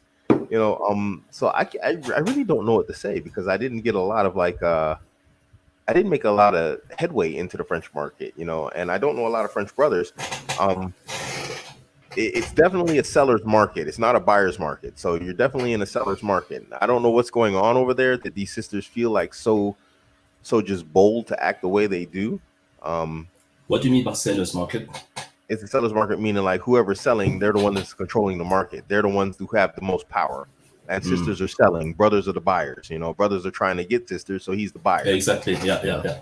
It's definitely a seller's market. So they control the market, and it's just like, wow. I can't call that one, bro. I wish I could help you on that one. It's wild over there, though. I know that. It's like, what is going on? Is it better to go Germany or?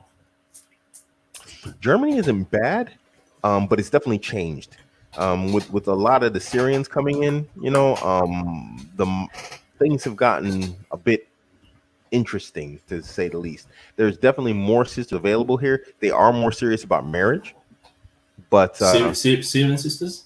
serious, yeah, Syrians. They come from Syria, and so there's a lot of seriousness on the market here in terms of like sisters that are looking to get married. But it's kind of like, again, it's also a buyer's market, in the sense that they're also fickle in terms of like pre-selection is really big here.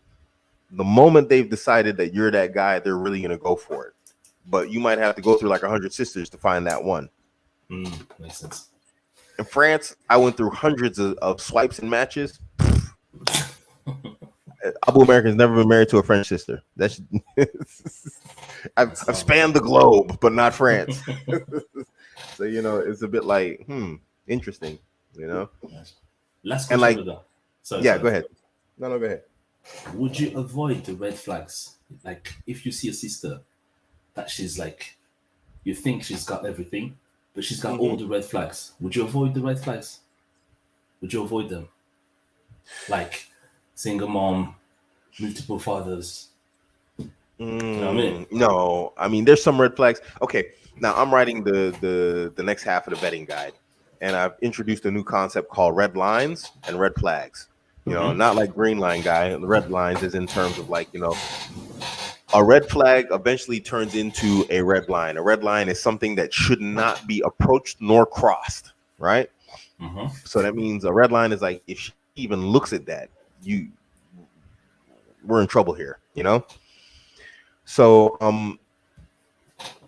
there are red lines in women that she hasn't even crossed your red lines, but you can see she's crossed red lines so many times that you shouldn't even mess with her. So coming back to red flags though, but the point here is being like this. Some red flags can be ignored. Not ignored, excuse me. They can be kept on like watch. So basically, let's say a woman has she's ticking all the boxes, but she's got like 2 or 3 red flags. As long as they're not severe red flags, you can generally keep an eye on them, and then just like say, hey, let's go, let's do this, let's get married. So what would be a severe red flag? Children out of wedlock. Okay. Severe even red flag. Jahiliyyah, it was in Jahiliyyah. Oh, I mean, we're talking about born and raised Muslims here. Okay, You okay. know, I mean, jahiliyyah is jahiliyyah. You know, I mean, I Oh guess you yeah. could say like even Muslims could have a jahiliyyah, I suppose, but it's kind of Of like, course, yeah, yeah. ooh, it's like Okay. that's a dodgy one. You know what I mean?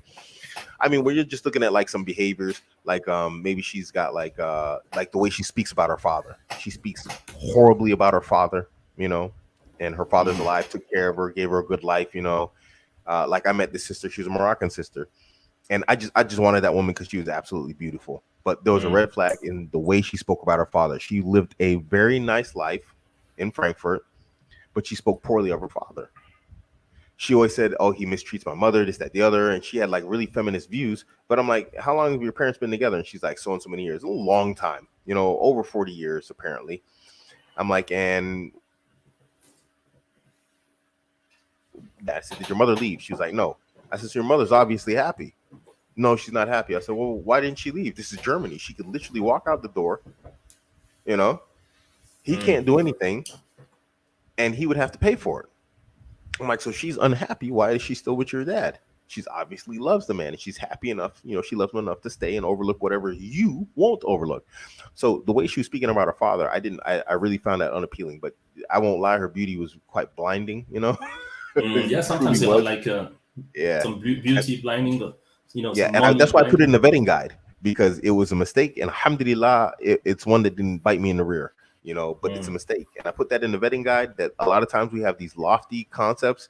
You know, see, I'm dropping game here, guys. That one was about me, and I've seen it in other guys too. But when I saw it on myself, I said, this has to go in the vetting guide that we get these lofty ideas and concepts, and then we get a beautiful woman, and she makes all your vetting go out the window. So like that right there is a red flag I'd never overlook again, no matter how she looks. It's like it's just a bad sign. It's like this is the man that gives her, you know, who is her father. He gave her a good life. You know, he still takes care of her. She was like 30, 31 or something like this. You mm. know, she's living a great life at home at her dad's expense and talking trash about him to me, a guy she just met. That doesn't make sense. No. How you think she's gonna do you? That's a red flag you don't overlook. So stuff like that, I wouldn't overlook. But you know, other stuff that's like minor, okay, you let it go. You know, because you can call them maybe yellow flags. You know, Mm. Okay, yeah. brother. Jazakallah khair for your work and Why your yak? Why yak? barakallahu feek. One feet, one back. Assalamu alaikum. So, I can stand. So we got Phoenix Knight with a $20 super chat. Barakallahu feek. Assalamu alaikum. Wa alaikum assalam wa rahmatullahi wa barakatuh. I am a mesomorph body type and 35 years old. How to build muscle? I have an esophageal motility disorder. Bro, you're dropping medical terms on me. I don't know. Whey protein doesn't suit me as it makes me sick. Barakallahu feek. Oh man, I forgot my. I think the mesomorph is the one in the middle. Mesomorph. I gotta just look at the because we might both be mesomorphs. I just gotta take a look again. Mm, let me take a look. Sorry, bro. Just want to make sure I got it right before I answer this. Yeah, I'm a mesomorph too. Yeah, Yeah, I'm a mesomorph, bro. So let me come back to the question. I thought I was a mesomorph. How to build muscle if I have a now see this right here. If you have a esophageal motility disorder, bro. I don't know what that is, man. Jazakallah khair. Yes. So what I'm doing right now is I take split pea protein. It is not beef protein. I don't know if that helps. It's vegan protein because I eat a lot of meat already. So I take vegan protein during the day as meal replacement. Now, I don't know where you get your protein sources from. If you can't take any like whey protein, just get regular protein, bro. Eggs don't. I'm not one of those ones like they believe the whole hype about like eggs are bad for you, whatever else. I eat eggs. I eat a lot of meat, so I eat steak and I eat chicken. Then I just work out regularly. Make sure you get like a lot of rest, bro.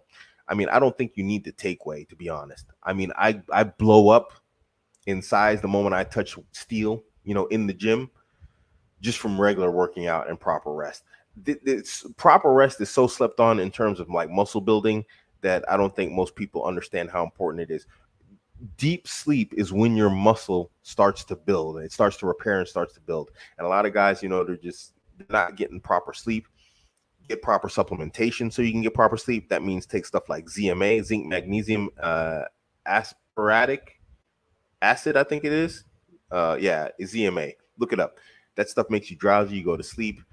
Zinc and magnesium, asparatic acid for your testosterone levels. So all this stuff like helps with muscle building. The zinc and the magnesium, the testosterone with the asparatic acid, bro. Get in there, man, and like just do your workout regularly. Make sure you're following a proper system with workout as a mesomorph, and then you will see instant gains. Obviously, as a mesomorph.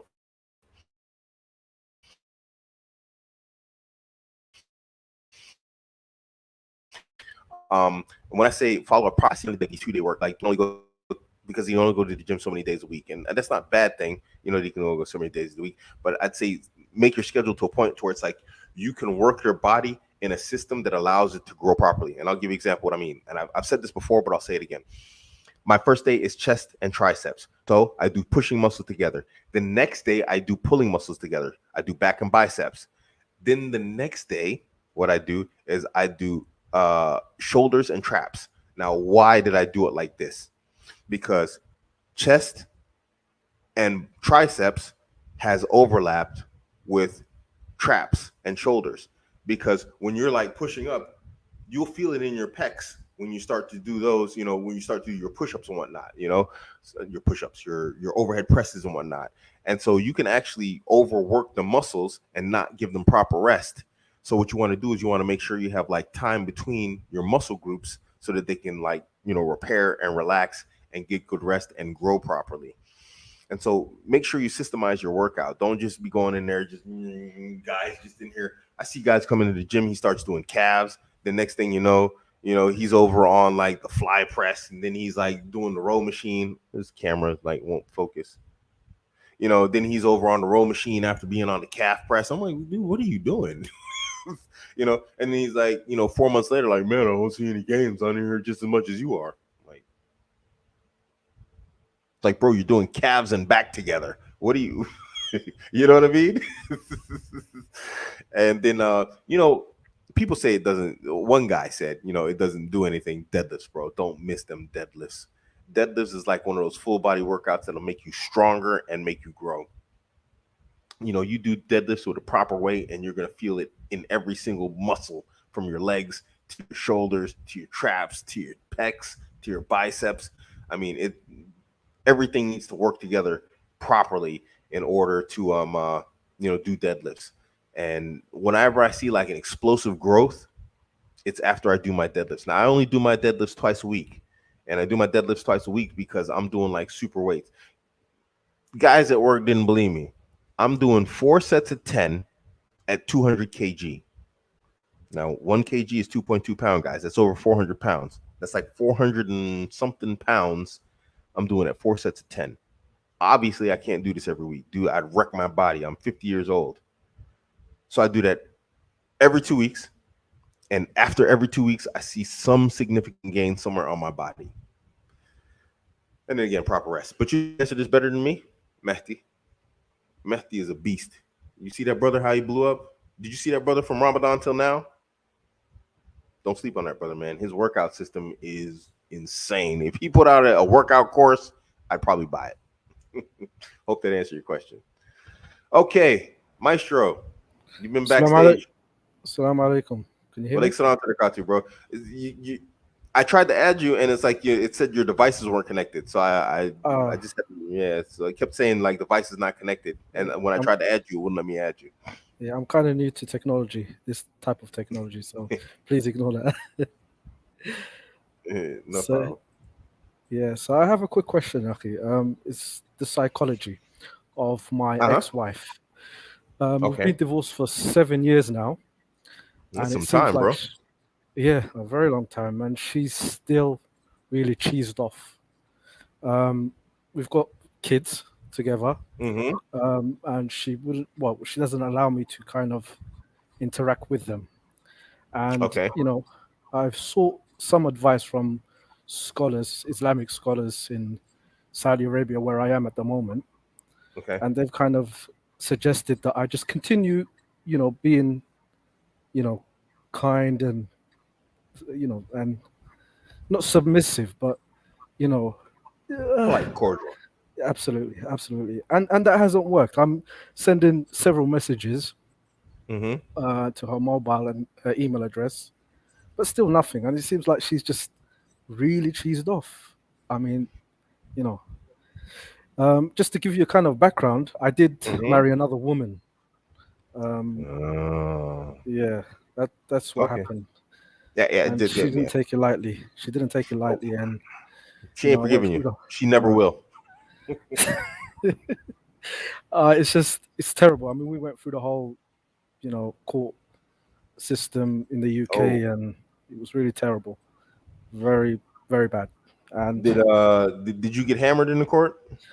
no, no, There you no, go. not at all. I mean, I've got a court order. I've got everything. I mean, everything went my way.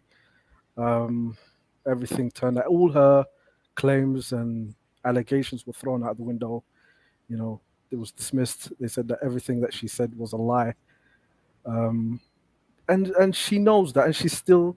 The thing is, right now, she knows that the judge said what he said. She Hmm. knows that she'll be in trouble if I do go back to court. And the thing is, I don't want to go down that route. I'm just being, you know, if I do take her to court, then, you know, if the judge kind of throws something at her, Yeah, you know, what happens to the kids?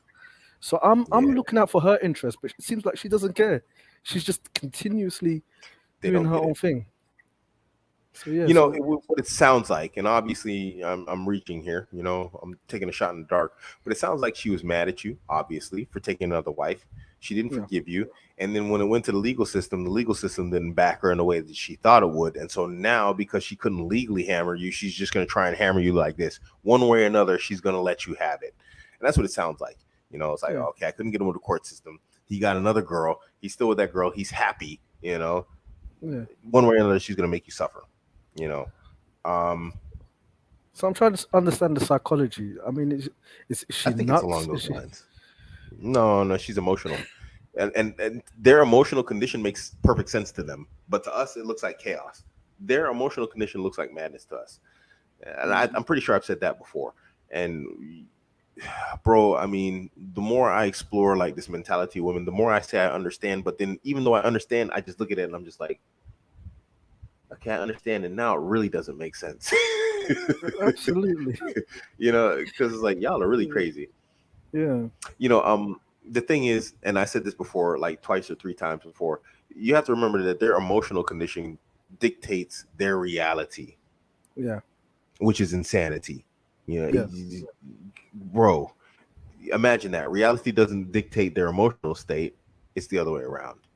So everything yeah, could be perfect, but because they feel some kind of way, it's not perfect. And this is how you see so many ungrateful women who are with great guys, because their yeah, emotional condition tells them that the guy is boring, this, that, the other. And so because he's boring, nothing is good, even though he's absolutely perfect. Their reality is not reflected in their yeah, emotional state.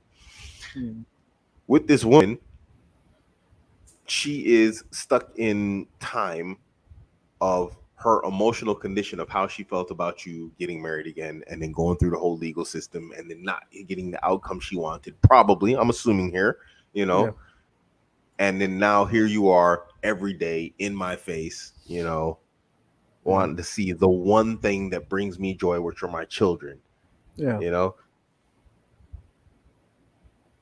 I'm extrapolating here now, but looking at how women think, it's like they don't even want their kids to be happy seeing you.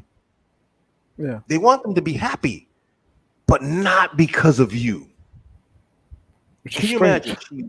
She loves those children. She Yeah, likes them, but she's willing to withhold children from you. I mean, I'm not sure that's what she's doing with you, but this is a lot of times what happens with some of these women, because that I will be happy to see you, and yeah, that bothers her. How yeah, can you, that mofo I hate, be a source of happiness for my children?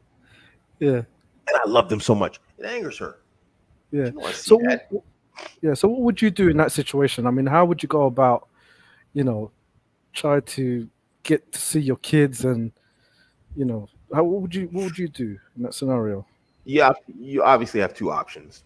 You continue to be as best as possible as you can, and consistent, which is the best Mm, way, or you check out entirely, which is obviously not going to be an option. But Will Ferrell was talking about this in his book, The Boy Crisis, mm, and he was saying like yeah. how most of the time when fathers keep trying with like these women who are very resistant to letting them see their children, most men tend to check out. And so that's the only Yeah. reason why I mentioned that. I'm not saying that you should do that. Um, Yeah. of course, just be patient as best as you can, and just say, hey, Mm. look, the problem is the only thing you can do is try to appeal to her logic and reason, but she's totally emotional. So you're obviously going to be Emotion. talking to a wall, Yeah. but that's all you can do is continue to reiterate this in a way until, okay, let me try this a different way. What you want to do is try and talk to her in a way that like you hit her emotions. But obviously for you, Okay. that's going to be logic and reason. So you need to find the logical path that hits her emotions. And that's going to be something along the lines of, hey, we want the best for these children, I've and tried. that I've means tried for the that. parents. I've tried Yeah, that. you got to Didn't keep work. coming with those angles. It's got to be something, there's got to be that doorway in there. She's a woman, and it's the children must be the hinge point. Or, it's something like I say with Abuamerican, and this might be your condition, like Mm. Abuamerican on social media, which is they she wait, let me try and range this sound so you fit in it. So what I say to people is, I say, you hate me more than you love the truth. Yeah. She might hate you more than she loves the children. Wow. That's deep. That might actually be realistic, bro. I mean, And that's that could be the only explanation. I mean, I'm baffled to be honest with you. I really don't understand. How you could hold out for 7 years after the divorce and continue, being, that's some high level anger, bro. angry, That's angry. some It's high just level anger. My ex-wife, I'm really cool with my ex-wife. We were just talking about it the other day. It's like my ex-wife, she was going on trips with us before she got married. She was going on trips with us, like me and like I had Becky and Ling Ling. We were going driving around together like she was a third wife and stuff, bro. I yeah, mean, we had our anger. That was an ugly divorce for us. But we have wow, children together and we do everything good now, we but from an ugly divorce to this. So 7 years, bro, it's a lot of time. That woman it's a needs lot of therapy, time. bro. Yeah, So I it's hope she gets probably, it. yeah, it's probably something along those lines. I mean, it sounds crazy, but the reality is she probably hates you more than she loves the children. Oh, that's a good line. It's a good line. Yeah, probably. Yeah. Khair, And inshallah. with that, there's not much you can do. There's not really much you can do with that because there's no way in after that. There's no way to like make her really see any sort of like logic or that she's harming the children more than she's harming anybody else. Yeah. I mean, I've tried to approach her brothers and the family, but they're not having a bar of it themselves. They're like, they kind of Yeah, sided with her, and I'm like, obviously. I have sisters, and I would make that connection with you. But Yeah, these guys totally just cut me out. You know, you did something wrong. You got married to another woman. That's it. We're not having a bar of it. We don't want to talk to you. We don't want you involved in the kids' lives. It's really terrible. that's real It's really feminine right terrible. there. That's not a good way for men to behave. You Yeah. know. I don't want to trash the guys. I don't know them. I don't know the whole situation. Obviously, I know your side. And I Mm, trust that you have no reason to lie to me. It's really not a good way, mm, as men, yeah. to behave like that. We understand, that children need their fathers, and surrogacy in this sense isn't really. It doesn't work well. So Yeah. yeah, Absolutely. Shukran. bro. I wish I could help, man. I wish I had something extra for you, bro. Well, it's okay. Just like I just thank you for giving me time to speak about it. No, no, no, no. Anytime, bro. Jazakallah khair. وإياكم. السلام عليكم. Walaikum salam wa rahmatullahi wa barakatuh. So let's see here. 144. 1 hour 44 minutes. I'm gonna have to catch this biological break soon, guys. I'm gonna see. I think we had some good questions here. I just wanted to check before before I go. No, I guess not. I didn't see it. Let me see. Nah, barakallahu feek, everybody, and and apologize for like well, I can't apologize for the trolls, but you see how it is sometimes. These trolls, they're really just like they're a mess. You know what I mean?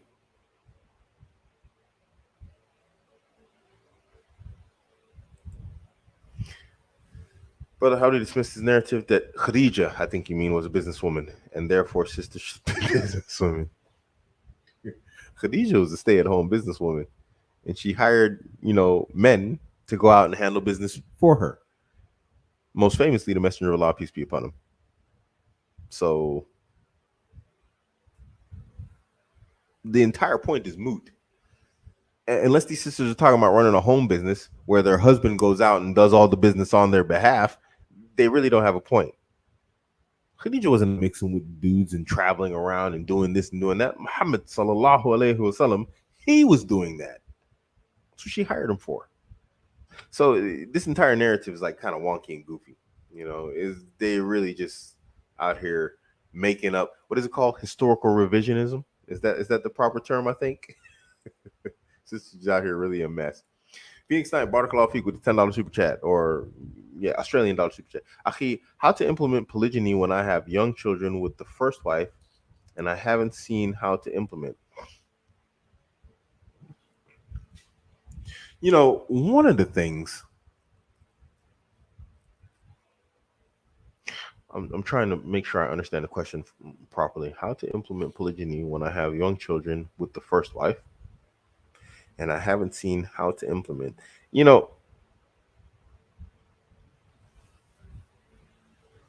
I would say, it's my opinion. No, that doesn't fit either. That's not really a proper answer either. Generally, if you find, no, my answer will be right. Okay, so vetting is actually a good way. So in my vetting guide, I talk about this, and it's not a sales pitch, but in the vetting guide, I talk about women and children, right? And in general, women should want to have children. They should like children. They should love children. They should be attached to children. So when you marry a woman, she should have an attachment to children in general. You know how women are. Oh my, they're so cute. Oh, come here, can I hold them? Blah, blah, blah. Generally, women are like this. I would dare say they should be. I mean, that's arguable, obviously, but it's like women in what? Whatever. Women and children. I mean, it's sort of like hand in hand type of thing. So it's a bit weird when a woman is not like, at least like, cuted out by kids like, oh, they're so cute. No. Unless it's like really, you got a really kid with really bad genetics. I'm just playing. So anyway, generally they should like children. When you marry another woman, she should already like children. And because she likes and loves you, she should like your children too. I think that makes sense. What do you think, Ling Ling? I'm sorry. So I'm saying basically, if a woman likes you, she generally likes your children too, just because they're your children. I mean, I've never experienced otherwise. I've dealt with multiple women, and they're really good with my children in general. Because we are emotional human being. Mm-hmm. We can take your children like us, like ours. Yeah. Yeah. Yeah, just like fur pets. I mean, okay, maybe it's not the same. But just because I know, but y'all, they literally showed that, like, that women who take pets, it kind of removes their motherly thing to like where they feel like they have to have kids. That's why a lot of women have pets and they have dogs and cats. So yeah. Anyway, the point is this. I'm sorry, I'm all over the place. So anyway, the point is this: a woman should generally like your children from two perspectives. One, and this is kind of not answering your question, but it is answering your question. One, because she's just a woman, and biologically she should have some sort of like, affection and appeal towards children. And two, because she loves you and she likes your children. So now you have small children.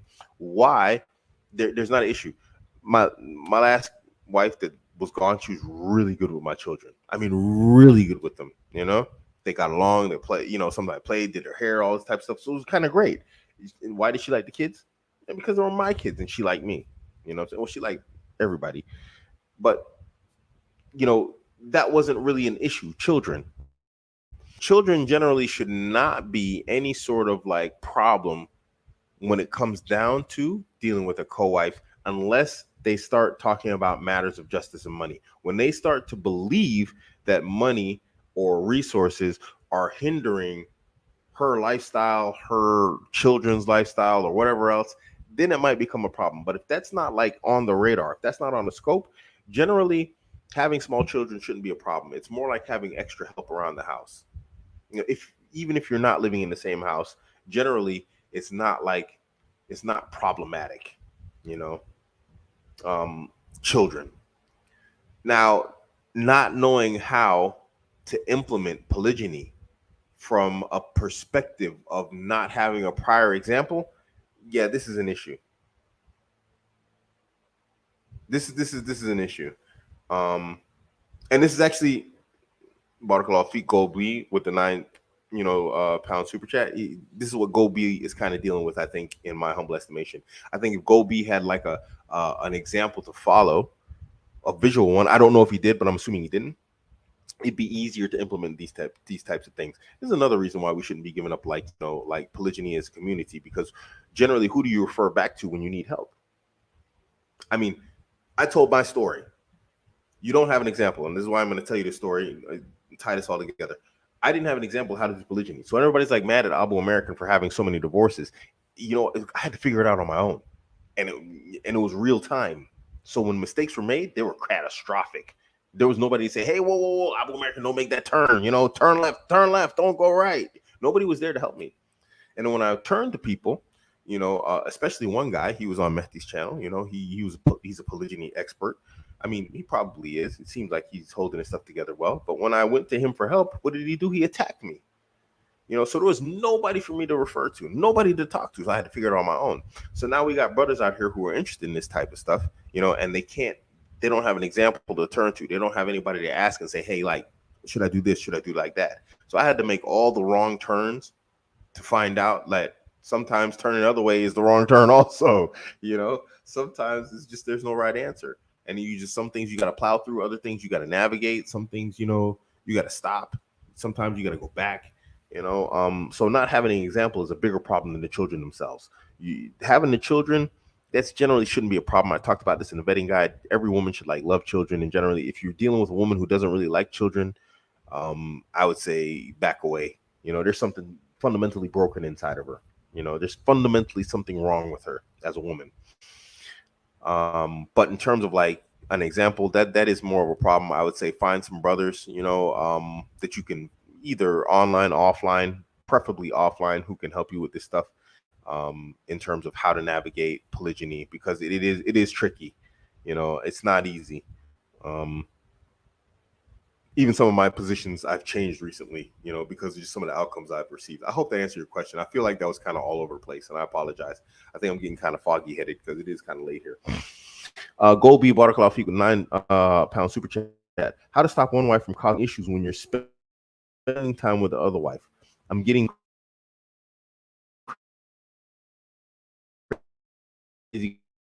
calls, suicide threats, and all kinds. You can't. Unfortunately, the most you can do. Here's the problem. Oops. And I've had to deal with this too. Guys who've never done polygyny, this is one. It's like every sister has been given this text right here. Go to your other wife, so you spend your whole night with your wife talking to the other wife. What she's doing, and she knowingly doing this, she's intentionally doing this, is she's occupying your time unjustly with your other wife. She knows she's doing it. So don't think this is just like, she's there and so what she's doing is she's pulling out nuclear congruence tests. We call them Dookie tests. You guys know the term, the bleep test. She's throwing nuclear Dookie tests at you because she knows you care and she knows you won't ignore them. Should you ignore them? That's a tough one. Now that's a one, because she might be serious. But most of the time they're not. Because what they do is it's a cry for attention. Now, this is not to say that, when someone starts talking about self-deleting, you ignore that. Don't ignore that.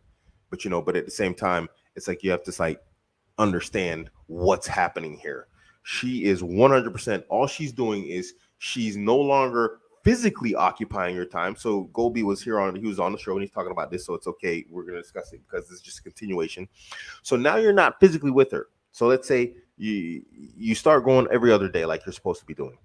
or if you pick every 2 days or whatever else. But you go every other day. We'll go with that because you don't feel like it's safe to leave her alone so many days. And then every time you're with the other wife, instead of like once a week, she starts occupying your time with the phone as opposed to occupying your time physically with her. That's all. You're just trading your time with her physically to with her on the phone. And she knows she's doing it. She knows she has your attention. She knows she's taking your attention and your time away from your other wife. And now the question, now we go into the, theoretics of like, why is she doing it? Does it make her feel better? Does, is she trying to wreck my marriage? What is she doing? We as men, we've got different ideas in our head than what women have. This one I've contemplated quite some time, like, why exactly you're doing this. And for me, this is a pet peeve that really makes me angry. It's what do you call it? It's a trigger for me, and I literally fire back. It's like, hey, look, stop trying to ruin my time with my wife. I mean, it's like, just stop. You're trying to ruin my time with her. She doesn't do that to you, or it happens so infrequently. Just stop trying to do it. It really is a pet peeve for me. It's something I don't like. Now, obviously, she's talking about like self-harm and what are these types of things. I don't know, bro. You really got to address that. You gotta let her know that's not acceptable. This is like a conversation that has to be had. Like, in all seriousness, you got to sit down with her and you have to discuss this with her, like, in seriousness. Maybe even, and I don't say, I think these therapists and these counselors, I think they ruin marriages more than anything else. But you have to tell her, do we need to bring your family in on this? Because like, if you're talking about self-harming or whatever else, then now we're on a new level here. Don't take this like unseriously, because what a lot, I wouldn't say a lot of dudes do, but what are what's the word I'm looking for? What we might want to do is ignore it. Like, okay, these are hollow, empty threats. You can't take it as a hollow, empty threat. It might actually be. It probably is a hollow, empty threat, but you can't accept that. You're talking about self-harming yourself. You're talking about self-deleting. So now you have to address this with the utmost of seriousness and say, hey, look, you can't be like saying crazy stuff like this. You can't be talking about self-harming and self-deleting, which are two haram things, because I did one halal thing. That's the first thing. Next, you got to say, hey, baby, I love you. I want to be with you, whatever else. But I think maybe we need to bring your family in on this. This is how far it is. I mean, like, what are we talking about here? What are we doing? You can't allow this. I'm not really sure how to address that conversation, but I definitely would have a direct conversation about it very seriously, and you have to control that conversation. It's like, you can't be throwing these terms around, causing me stress, causing me anxiety, trying to put me in my grave because I have to worry about you doing something, crazy. And I don't think you will do something crazy. This is the conversation I'd have if Lilling said something like that. I don't think you will do something crazy, but it still stresses me out in the same way as if I thought you were going to. And so now that's harmful to my emotional and my psychological state, and I can't do that. It's just not nice. It's not nice. It's very, very aggressively, like, that's an emotional and psychological attack. If she's not serious, that's something very, very, very harmful. You still go through the anxiety and the stress. So you sit there and you talk to her, you try and massage her fears, and she's just like occupying your time with her time and attention.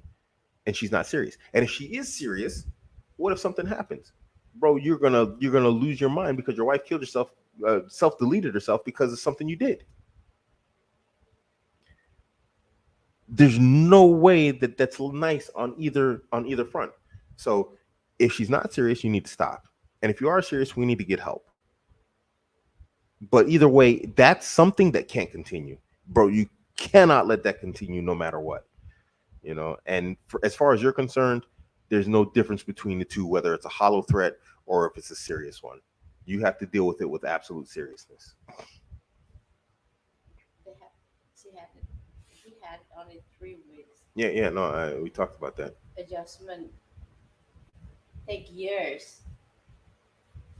The adjustment takes years. Yeah, between the wives. Yeah. No, yeah, it takes time. Yeah, it takes time. Yeah, it's not something that happens over. Well, that's what I was telling him is like, that basically like her, he just sprung it on her. So he just got married and she was like, whoa, what? He didn't tell her there was no lead up or anything. Oh, really? There's no lead up? Yeah, Well, so this is so now she's dealing with like, yeah, her world got flipped. We talked about this earlier. I think you weren't here though. You were putting the kids to bed. £5 super chat or 449 super chat. Go be again. Abuamerican is my only example. The only example went pear-shaped, where the new wife was divorced after a few months of pressure. Wow, unfortunate. Yeah, it's rough out here, man, because we don't have any support out here with this topic, man. We really get hammered out here for trying to do something permissible. The men come at us sideways, the women come at us sideways, and it's just like a few brothers out here standing solo, trying to hold the guard, hold the line, and that line is their family, and nobody sees that. That's like you're looking for help, because you want to do something permissible. They say, "Oh, just don't do it." Well, I want to do it. And it's permissible, so get out of here, and you want to keep your family together. And people they just come at you with goofy stuff, and they're not trying to help. Yeah, bro, you're gonna make mistakes. I mean, I make mistakes. I make mistakes to this day. Because we're humans. And our brother, Coach Nazir, I think his name is, Nadir or Nazir. What was his name? He was on the show. He talked about this human fallibility. It's possible. Yeah, Nassim. that's it. Right? Yeah, I think it was Nassim. I apologize to the brother. He came on and talked about human fallibility, that we're going to make mistakes. It's a simple fact that in any systems, human error is what you can count on the most. Machine can be made to operate in a particular way, without any deviation. But people, we can't do that because we have all sorts of factors, from stress to emotions to this to that, to literally if we're sick or not, that alters the way we function. So you're going to make mistakes. But this is the part where your partner comes in. And this is why I put in the vetting guide self-care. These women, there has to be self-care mechanisms within these women.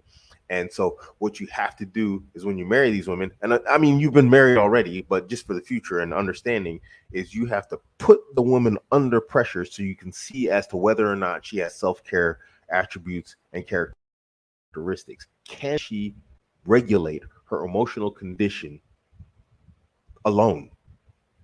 Stress her out and see what happens.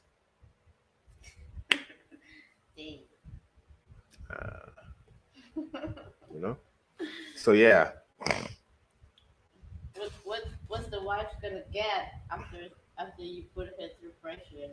She gets to live like you, like a 5-year-old. Yeah, that's what I'm trying to say to these dudes. Walking around in like pajamas and eating ice cream all day. I didn't eat ice cream. Spicy noodles. Where? You don't be eating good? Not spicy noodles. Okay, but you don't eat good? I eat good. Yeah, I know you're good. That's what I'm trying to say to dudes. Like, they're trying to put the first wife as the ride or die. Yeah, ride or die. Then he can get another wife. But what these women will get in the future, other than losing times with him, you see what I mean? Losing time, losing sources, losing attention, something like that. Where's the trade? What? There is a game. There is a, what they call that? Take and give. Okay, there's a trade-off. Yeah.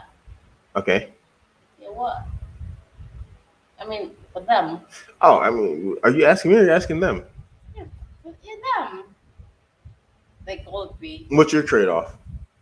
Yeah, I don't know. I don't want to. I don't know. Well, there you go.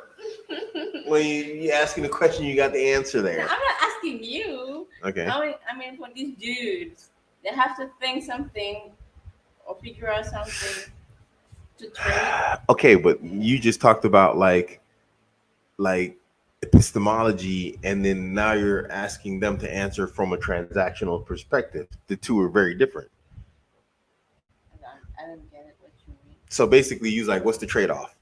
So the trade-off, you're asking them, what is in a transactional sense the trade-off for him taking? What does she get when he takes another wife? And I said, well, what did you get? And then you gave an epistemology. You gave an answer that wasn't transactional. I don't understand. You gave the answer love. Well, that's not transactional. That's more along the lines of epistemology, isn't it? Am I using the right term, guys? So I don't understand that. Whatever. what I'm saying is you're giving conflicting questions and answers here. So it's like, Yeah, I mean, I just want your love. No, actually, on a lot. But probably this woman, their women want something else.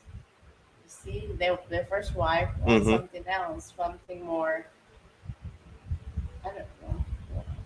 And that's why they have to figure out themselves. she's speaking womanese here, guys. That's why I'm looking crazy. Well, yeah, I don't think they would really to trade the time, the attention, the sources for nothing. Okay, but they have more than nothing already. I mean, the man takes care of his wife, he takes care of his family. Of course, he wants more extra because what you gonna make me? But the extra wife is for me. It's not for you. So why should you get extra? The wife is for I'm me. losing time. I'm the one who losing time. Yeah, but you didn't lose your house, did you? I don't care about the house. I want to be with you 24/7 all night long, all year long. Also, you want to just be with me all the time, and then when another wife comes in, she steals that time. Huh? So when another wife comes in, she steals the time you have with me. But see, this is the thing. Okay, we, alhamdulillah, we have a very good relationship. The reality is, we also have one like that's kind of unique in a sense, you know. I mean, I don't want to like say like, you know, oh, we're so special. That's not what I'm saying. But to a degree, we are. We have like a lot more relaxed situation than most people do. So we're dealing from a perspective where the average person doesn't have when they live with their partner. You see, you are getting the sum of all of my bad experiences. Now you get the best. Do you see what I mean? And so the average person doesn't have the sum of all my bad experiences to negate them, meaning like, you know, so now they're living all of the bad experiences with their current partner. But all my bad experiences are gone. I've had them. So now I generally know, okay, don't do this, don't do that. And that's what you're living. So now for you, it's easy for you to make those statements because I've made all the errors already. But now brothers are coming along, they haven't made these errors. On behalf of their wives. Okay, but not me. Okay, but still, speaking on behalf of their wives are living with men who haven't had all of my experiences, and so they don't know, okay, like I said earlier, don't take that right turn, dude. That's the wrong way. Yeah, he's gonna take the right turn because it looks nice. Yeah. Oh, look, the trees are good over there. He doesn't know that it's not the right way to go. And that's not bigging myself up. It's just, I mean, I've made every mistake under the sun, you know, and that's why I've had so many divorces. And so that's why we are still together, because I know not to make certain errors, including not picking the wrong woman. You know, I'm not saying these guys are with the wrong women, but I'm just saying he's like, he's in the dark right now. So now he's like asking me the questions, but he's like, because he jumped in the pool. He's like, hey, let's go. And that's brave. Kudos to the brother. But, you know, there's barracudas and sharks in the pool too. So I got to throw him a spear, you know, like, here's a net and a spear, bro. You got to fight, you know.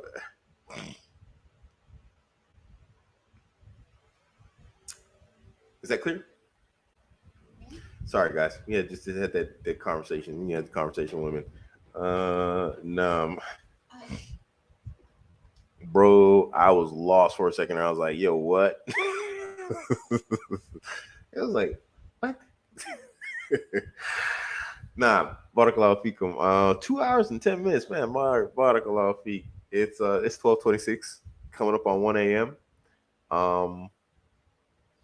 Jazakallah khair. I hope I answered your brother's questions as best as I could. Inshallah, I'll be back next week. I'm gonna try and do interviews on Friday. I'm gonna try and do interviews on Fridays, and then this live show every Saturday.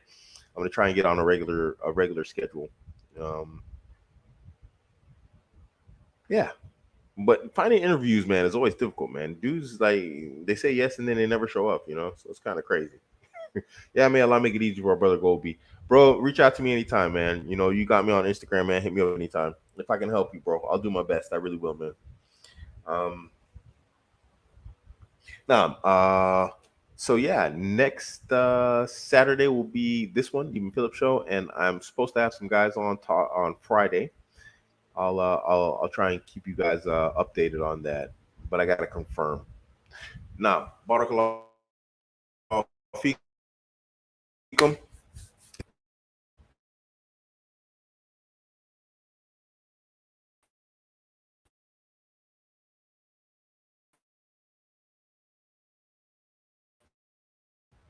Oh yeah, Balak cream would be nice, man. Okay, my screen keeps dropping. I guess it's my internet's telling me I gotta go too. Balak cream would be awesome to have on. Now, Barakallahu Feek for tuning in. Jazakallah khair. Hopefully I helped you brothers out. If not, let me know. Yeah, I'll fix up. No, I'm just playing. I helped. No, I'm just playing. Anyway, assalamu alaikum wa rahmatullahi wa barakatuh. And may Allah bless all you brothers and the few sisters who tuned in. I mean,